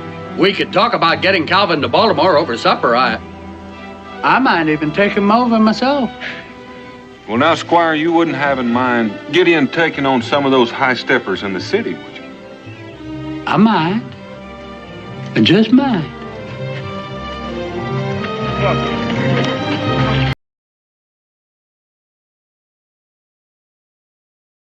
Change your mind, Daniel, about coming along? Promises to be an interesting hunt. Oh, no, Mingo. It's been 3 days since I sat down with my family at the dinner table. If I don't get back pretty soon, they'll be feeding me out the back door like I was a stranger. Chief White Cloud, I presume since you're chief of the Cherokees, you're going to get the first shot. And I want you to do me a favor. Drop that bear before Mingo does, because if you don't, I'll never hear the last of it. I intend to, Daniel. Looks like he's big enough to feed your whole tribe for the winter. Plenty meat. Good luck. Judging from the way he's moving toward higher ground, he's crafty. I believe he's laying a false trail and intends to double back.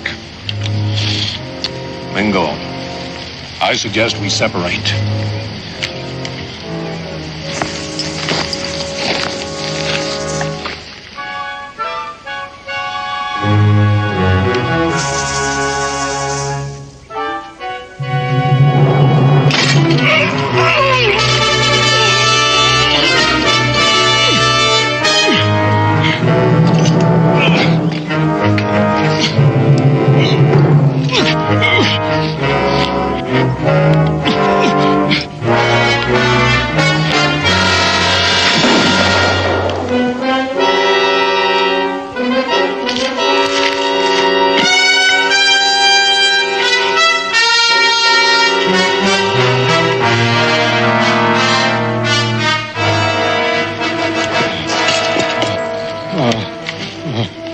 Mingo, man.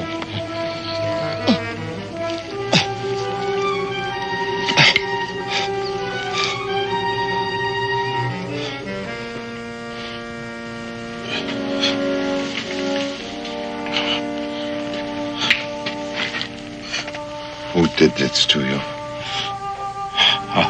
A white man. One who looks from the red man with eyes of hate. But, my friend, he is but one white man. Do not let this death cause one world to turn against the other. Seek justice, not vengeance. You are now chief of the Cherokee. But your son... My son is on a long journey. You must speak for my people. Mingo. The treaty between the Cherokee and the settler, it has been good. You, who have the blood of both worlds, can best keep the peace.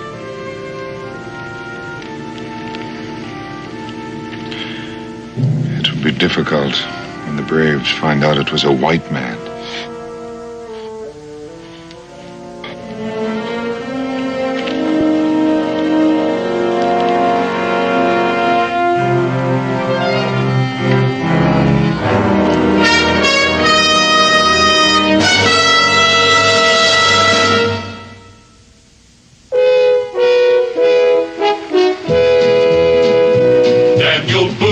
Daniel Boone, what a doer, what a dream comer, truer was he.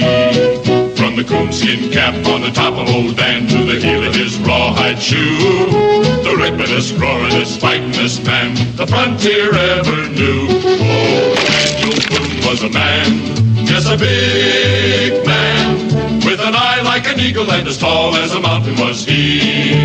Oh, Daniel Boone was a man, yes, a big man, and he fought for America to make all Americans free. Daniel Boone was a doer, what a dream comer, truer was he. Daniel Boone, Daniel Boone.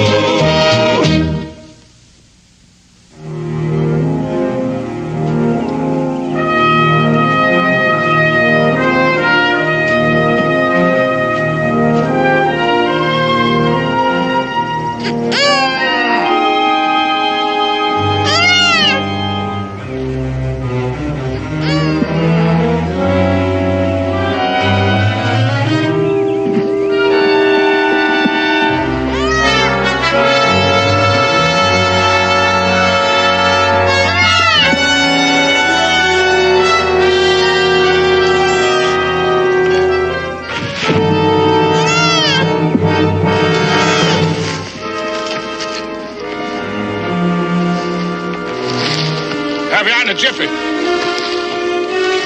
Stay put, mule. Stay put. Back, back.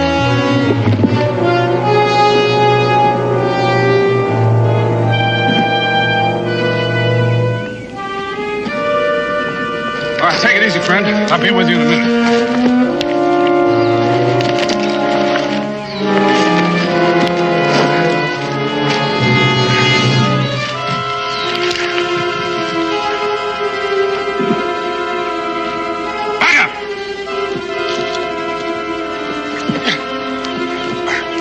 Get your hand on it. Here! Easy, friend. Easy. Go on!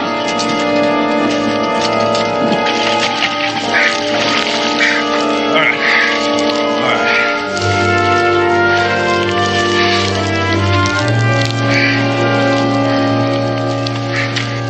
Much obliged. Hawkin, Sam Hawkin. Sam Hawkin. Daniel Boone. Boone. I heard tell of you. Well, maybe I shouldn't ask how you got in there. Maybe it's best you shouldn't. Near dark. Hate to see a man journeying wet to the bone, his belly empty. I'll make you a proposition, Boone. I got a grizzly half-skinned up there. You start a fire and I'll cook us up some meat. You got yourself a deal.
The white man has broken the treaty, murdered our chief.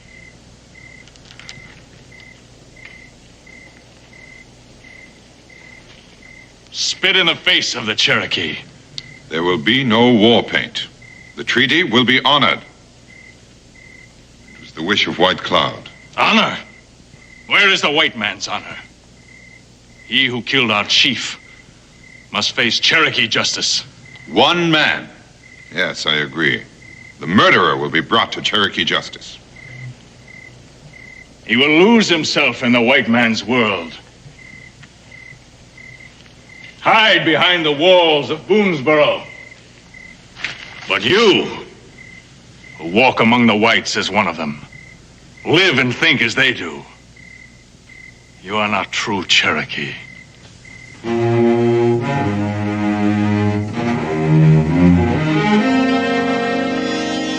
I will find the murderer of our chief, and I will kill him.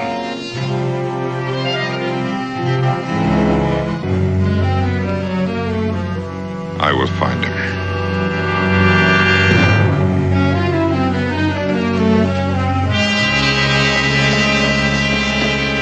My cabin's just through the trees over there. How about having supper with us? My wife and son would want to meet the man who saved my life. Well, thank you, Daniel. But I just ain't used to being around civilized folks, especially women. I've been out in the wilds too long. I figure my manners still are.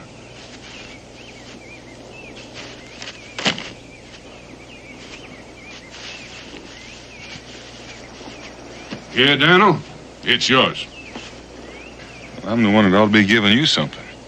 Well, Daniel, I won't fight you if you stand me to a drink in the tavern. Well, I'll meet you there later.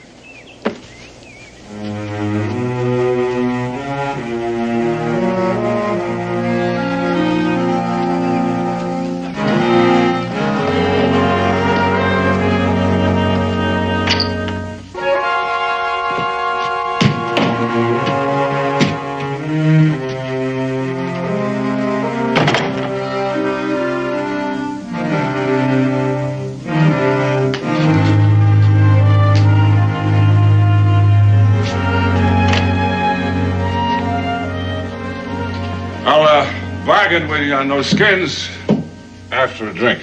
All right, sure. What'll it be? Friend, something with the kick of a mule, the bellow of a volcano, and the smell of buffalo hide. I think I got just the thing for you. Oh, well, set her down, set her down.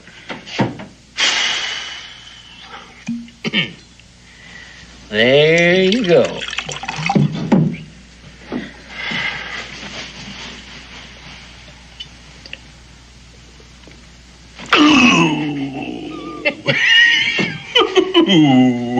There ain't many men can handle more than one of them at a time. Well, you're looking at one.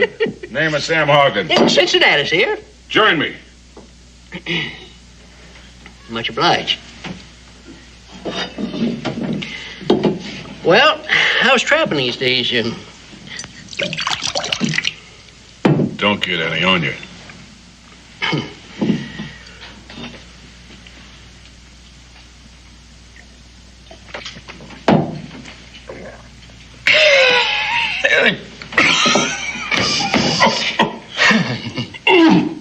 Brother, how do you keep that potion corked? As long as these boys staying around here with their mouths wide open, might as well pour something down. Come on. Come on.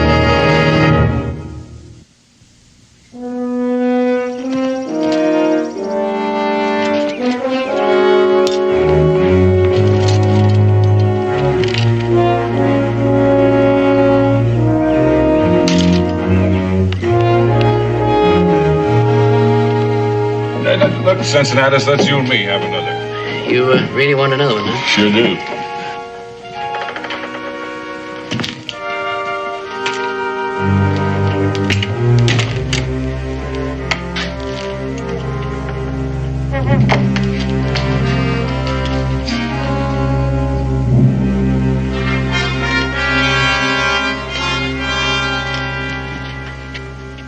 Now, when some feathered vulture messes with my trappings, he's asking to get skinned.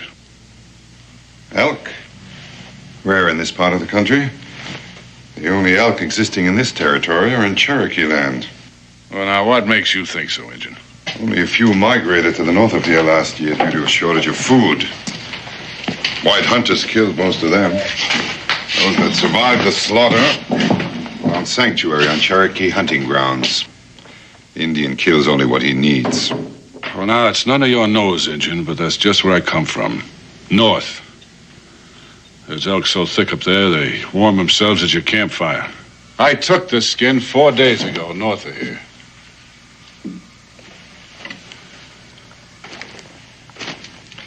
This skin was taken yesterday. Now, you're trying my patience, Injun. Here's something I found on Cherokee hunting ground.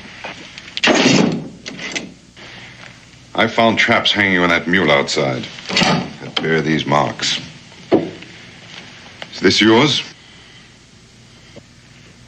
Well, is it? I don't see it's any of your business, Redskin. But what of it? Now, Mr. Hawkins, Mingo here's a friend in the tavern. He don't want to make no trouble. He'd like to prevent it, I'm certain.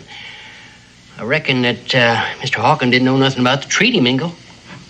I don't imagine it would make a great deal of difference to him if he did.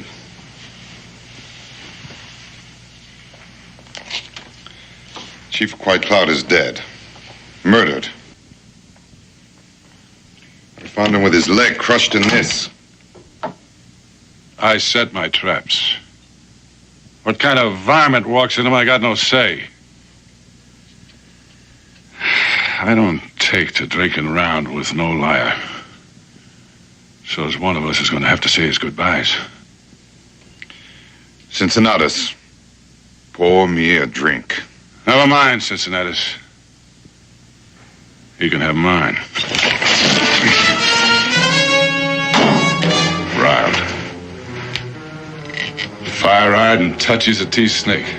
Look at there. Can't wait to collect myself another white scalp. What's the matter, Injun? Only scalps in your wiki-up women's and kids? Now you're trying to get yourself a man's?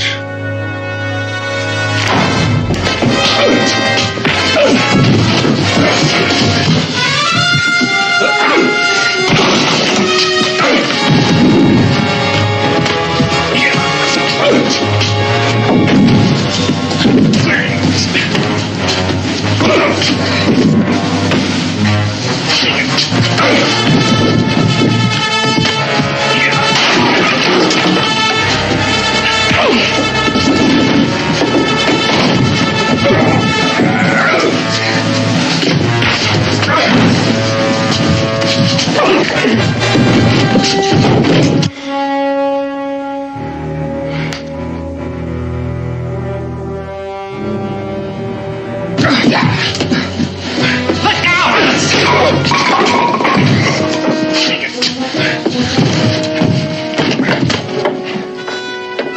Sam! Put that knife down. Let him go. Now, Daniel, this is a personal matter. Drop it. Daniel, I figured you for my friend. Well, I am. So's the man you're about to use that knife on. Like I said, he's a friend.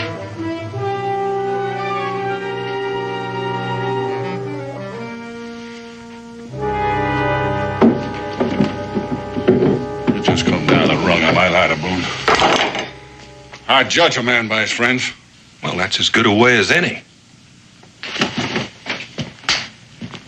Just remember, I count you among them. Now, I would appreciate some explaining. Chief White Cloud has been murdered by this friend of yours. He's a liar. I discovered him myself, with his leg caught in this, and a rifle ball in his chest. Why would Sam want to kill White Cloud? Ask him. But one thing I'm sure of, he knew he was on Cherokee land illegally. The trap, Sam? Is that yours? Well, that's one of them, Daniel. I set plenty of traps. I got no say about what or who walks in them. Being on Cherokee land don't make Sam a killer. You might think a little differently if he had a knife at your throat. First you call me a coward, then a liar, now a killer. You sure lean real heavy on being a friend of Daniel Boone's in it. Daniel, if I was to kill me an Injun, it'd be face to face. I don't need no bear trap hanging from one of his legs. Mingo, let you and me take a little walk.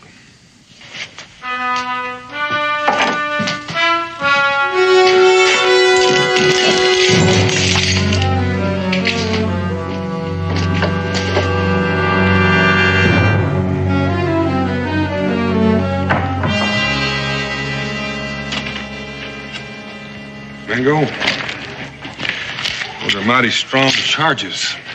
There's not enough to back him up. Only the knowledge in here that he's the man. White Cloud's hunting bow is broken, deliberately. Now, you know what it means to an Indian to enter the next world without his weapon.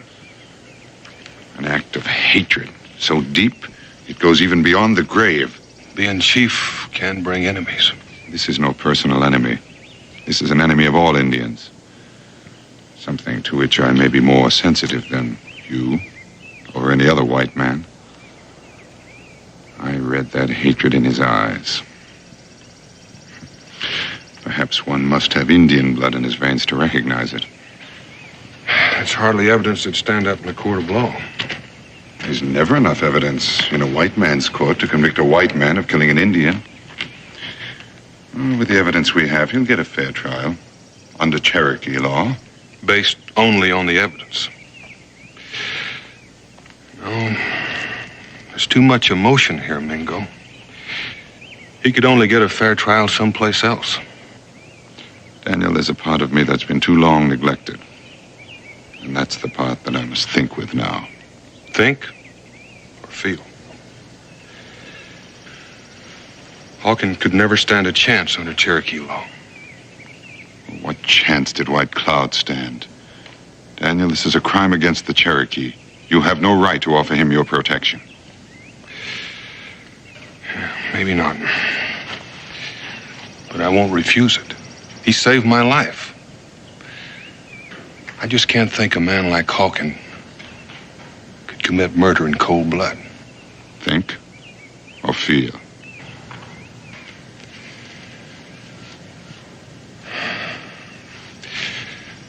Explain to the new chief how I stand. You already have. While White Cloud's son is away, I am the chief. Taking quite a big load on your shoulders. I don't know what I'd do if I were in your place. I do.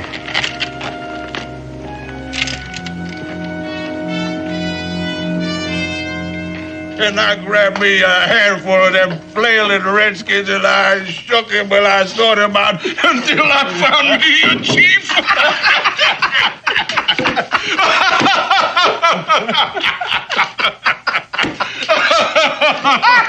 I tell you, that was just a funny thing.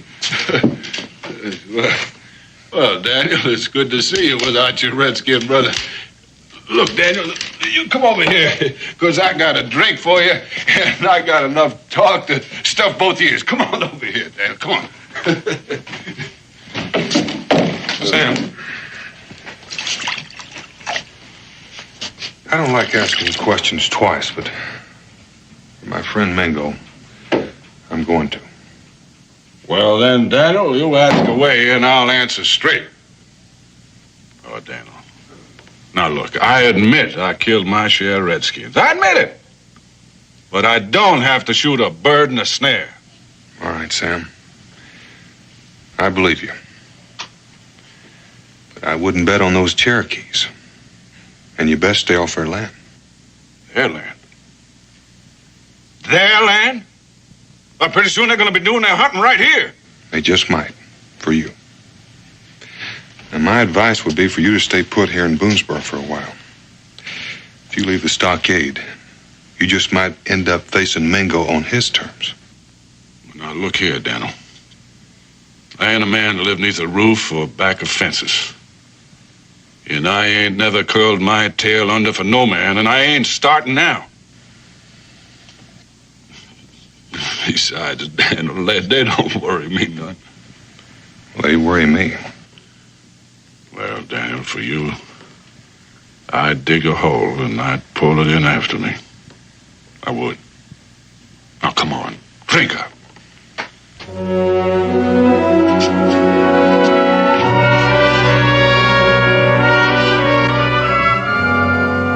Good night. Good night. Now, you're gonna put this right over here. Oh, don't. Wait. And you are gonna get up them stairs right now. And you're going to bed. Now, go on. Go. Oh, you watch what you're doing. I'll do it. Well, then go on. I'll do it. I swear that man's going to get the best of me yet. Look at this. Look at that turn. Well, he's all yours. Much obliged. Becky's going to be expecting me. Well, I tell you what, I'll just walk you out to the gate.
To that fence like a squirrel skin. Why, Daniel? Doggone it! Now that engine is going to coil himself into some rock. He's just going to wait for me to come along. You know that was trying to kill me? They could have done that from the window. And there's no question about it, Sam. The Cherokee are bound and determined to have you stand trial. I'm going to tell you again, you stay put till I tell you different. You try slipping off, and you're going to find me harder than those Cherokee braves.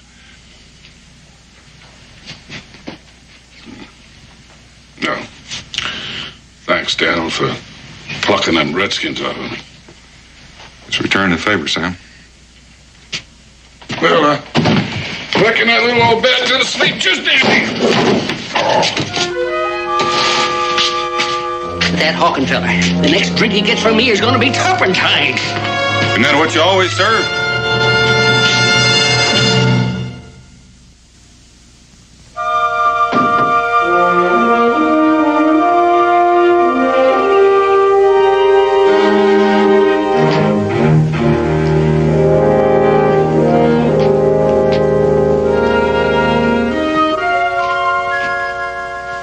I couldn't help it over here.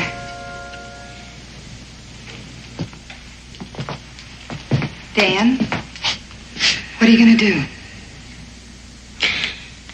Don't have much choice, Becky. With the Cherokee Council demanding that Hawkins stand trial. But they're already sure he's guilty. That's right. You can't let that happen. No, Becky, I can't.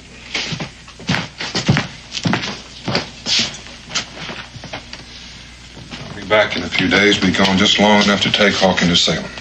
But won't Mingo and his braves try to stop you? You'll try, Becky.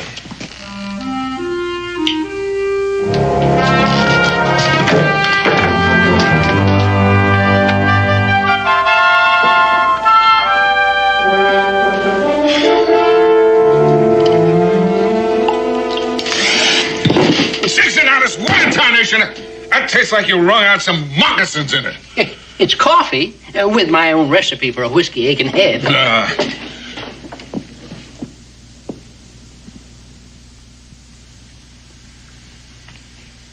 What's the matter, Daniel? Something wrong? Sam, I got no choice left. Them Cherokee, they prodding you? They paid me a visit. That friend of yours, I bet he put him up to it. Mingo's only abiding by the will of the council. They insist that you be judged by Cherokee Council. If not, we're likely to have a war on our hands. But Daniel, you can't turn him over to the Redskins. Every time an Indian's killed, they'll be yelling for a white man's blood. That's why I'm taking you to Salem for trial, Sam. Mingo can speak for his people there.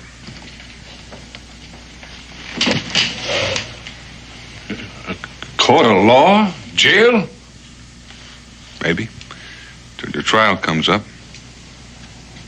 Oh, Daniel, I lived wild too long to be caged. I like sleeping under the sky, waking up with the sun in my face. Only thing in this life I'm afraid of is four walls and a locked door.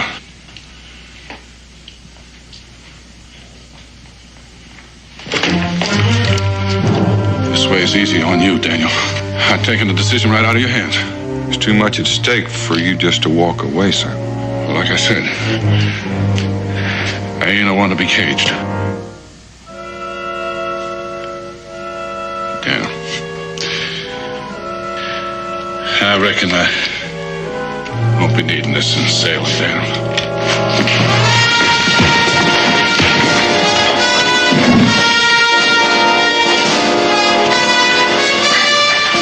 Sorry, Daniel. Kentucky's getting too small for me. Bye, friend.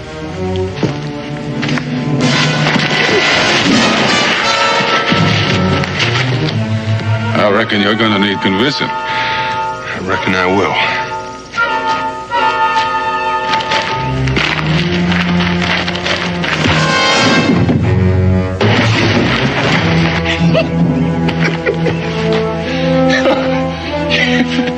When there's one thing I can't do more than strong whiskey, it's a good fight.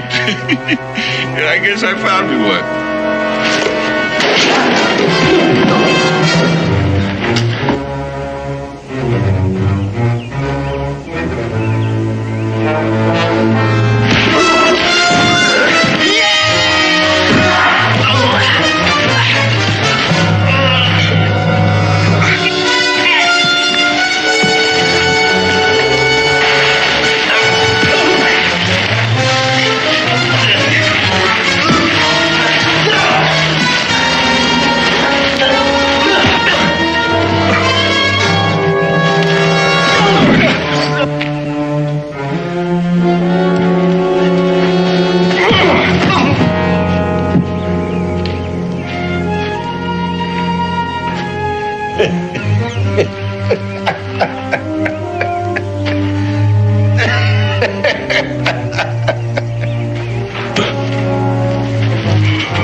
I wouldn't have missed this for all the hard whiskey and the soft women of New Orleans.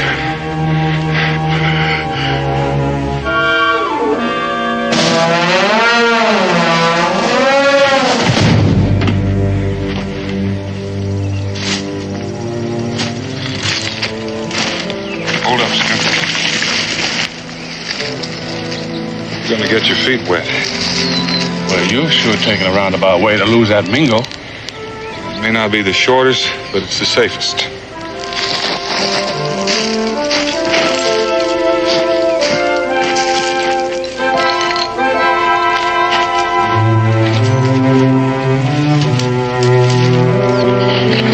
Daniel, you know, I've been thinking. Now, this injured friend of yours, now, he's got a real way with words. Now, supposing that judge in Salem believes him instead of me.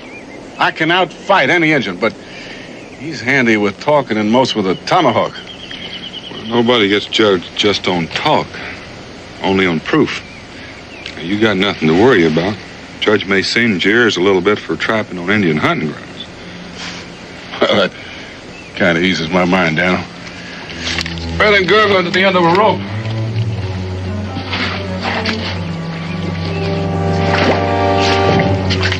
Down that rock.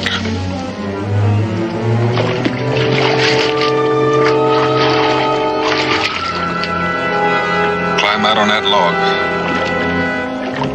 Doggone, Daniel, but we're going back the same way we come. Like you said, Sam, we're gonna go the roundabout way. Back into the water on that log.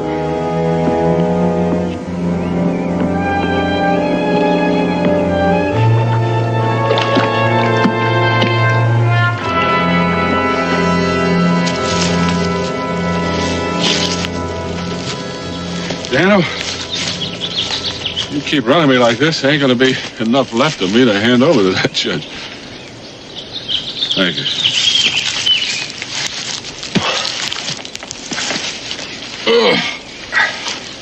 You sure must hold that half-breed hide.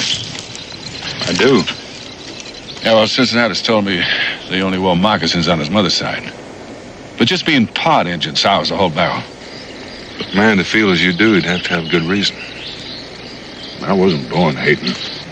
One night, I seen this fire light in the sky. Homestead. Time I got there, it was near burned out. Injuns torched it. I drug out an old woman. So small. Why, you could hold her in the cup of your hand. Delicate like a hummingbird. Not enough breath in her to blow out a candle. From the signs, there was 5 of them. So I put the old woman in the ground and said a few words over her. And then I tracked them Injuns till I found them. She was my mother, Daniel. I'm sorry, Sam. But I've seen the other side, too. The only thing that makes Injuns different than wolves and snakes are 2 legs. They ain't people, Daniel, not like you and me.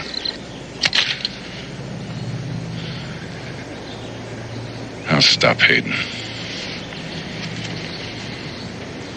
The day I die.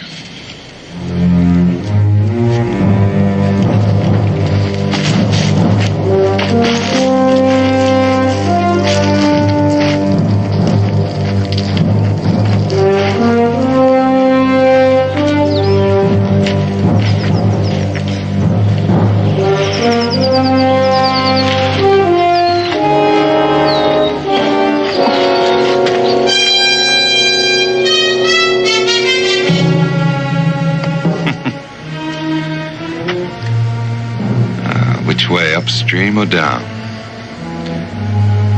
You've bought yourself some time, Daniel, but it remains to be seen whether it's enough.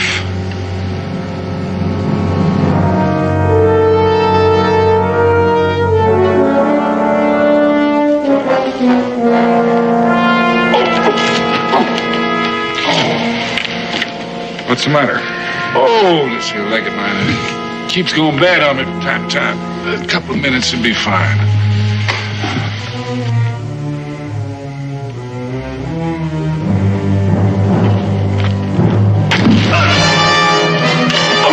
No, Daniel. That arrow could just as easily have gone into his heart. He's going back for a Cherokee tribe.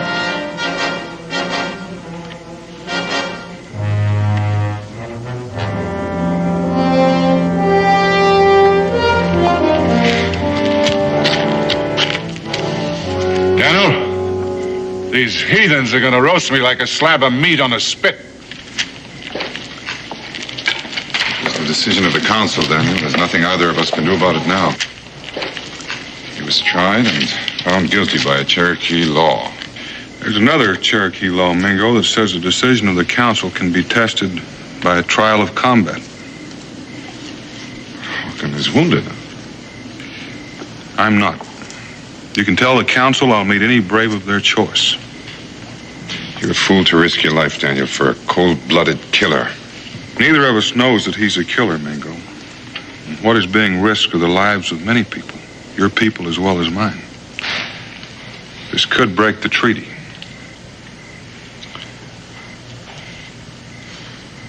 I'll speak to the council. The decision is theirs.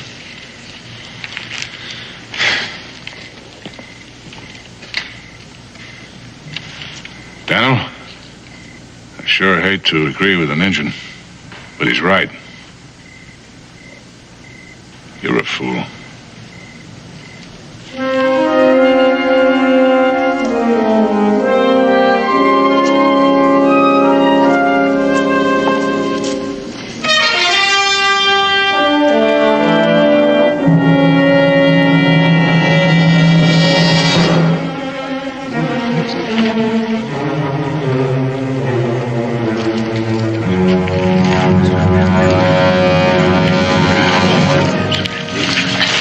We have chosen a warrior to defend Cherokee honor.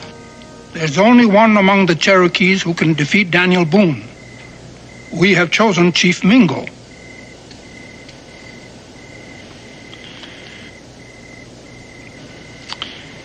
The council honors me in its choice. I will defend the right of the Cherokee with all the skill and strength at my command. And with your life. It will be a fight to the death. You or Boone must die.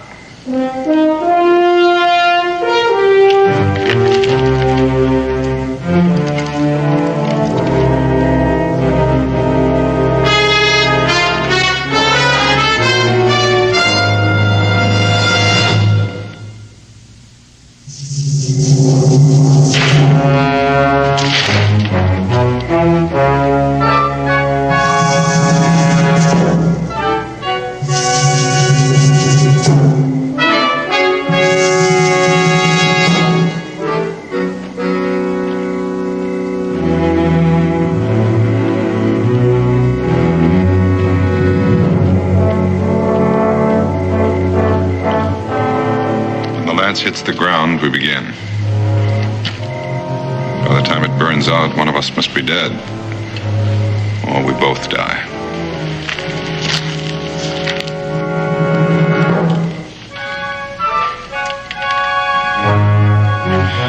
Whichever one of us does live should do all in his power to see that the white man and the Cherokee continue to live in peace.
your play, Mingo.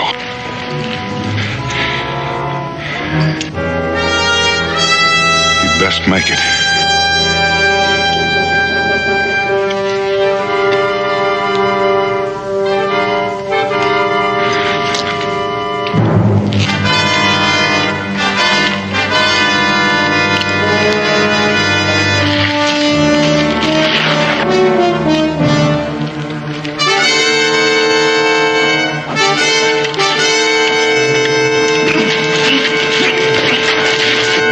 Prisoners escape.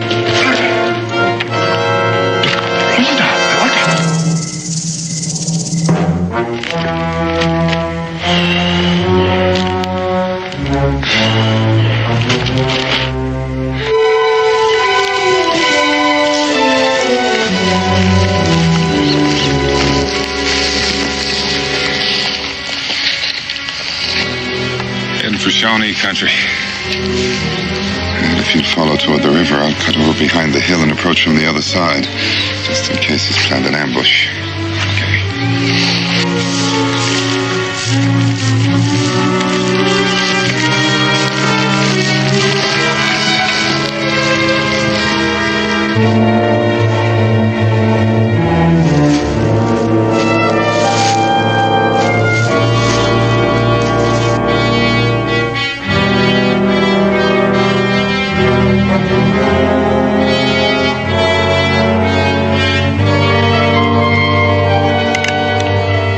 Turn around, Daniel. Now, ease your rifle to the ground.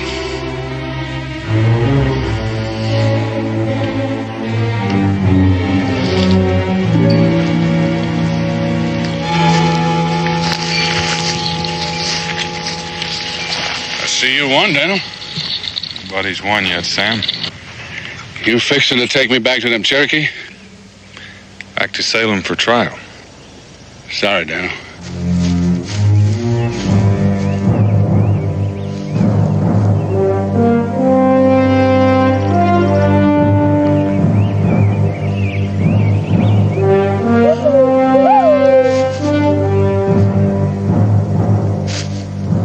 I was hoping you'd kill that silk-tongued half-breed. He's warning us. Shawnee.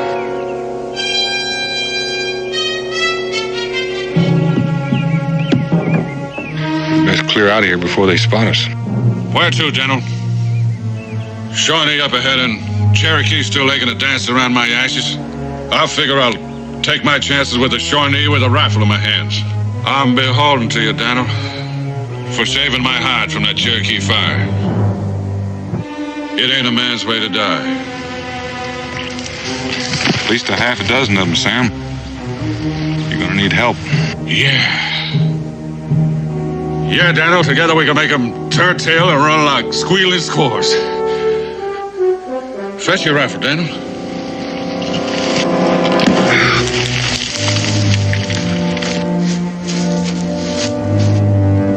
Hold it, Engine.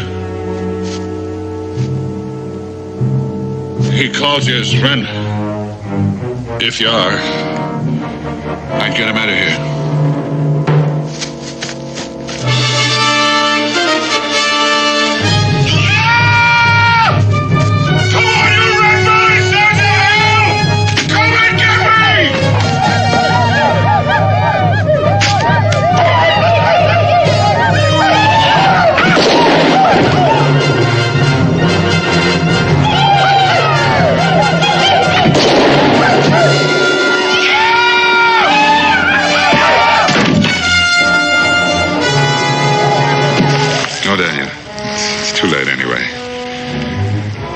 Life once, Mingo. He saved it again.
Peyton.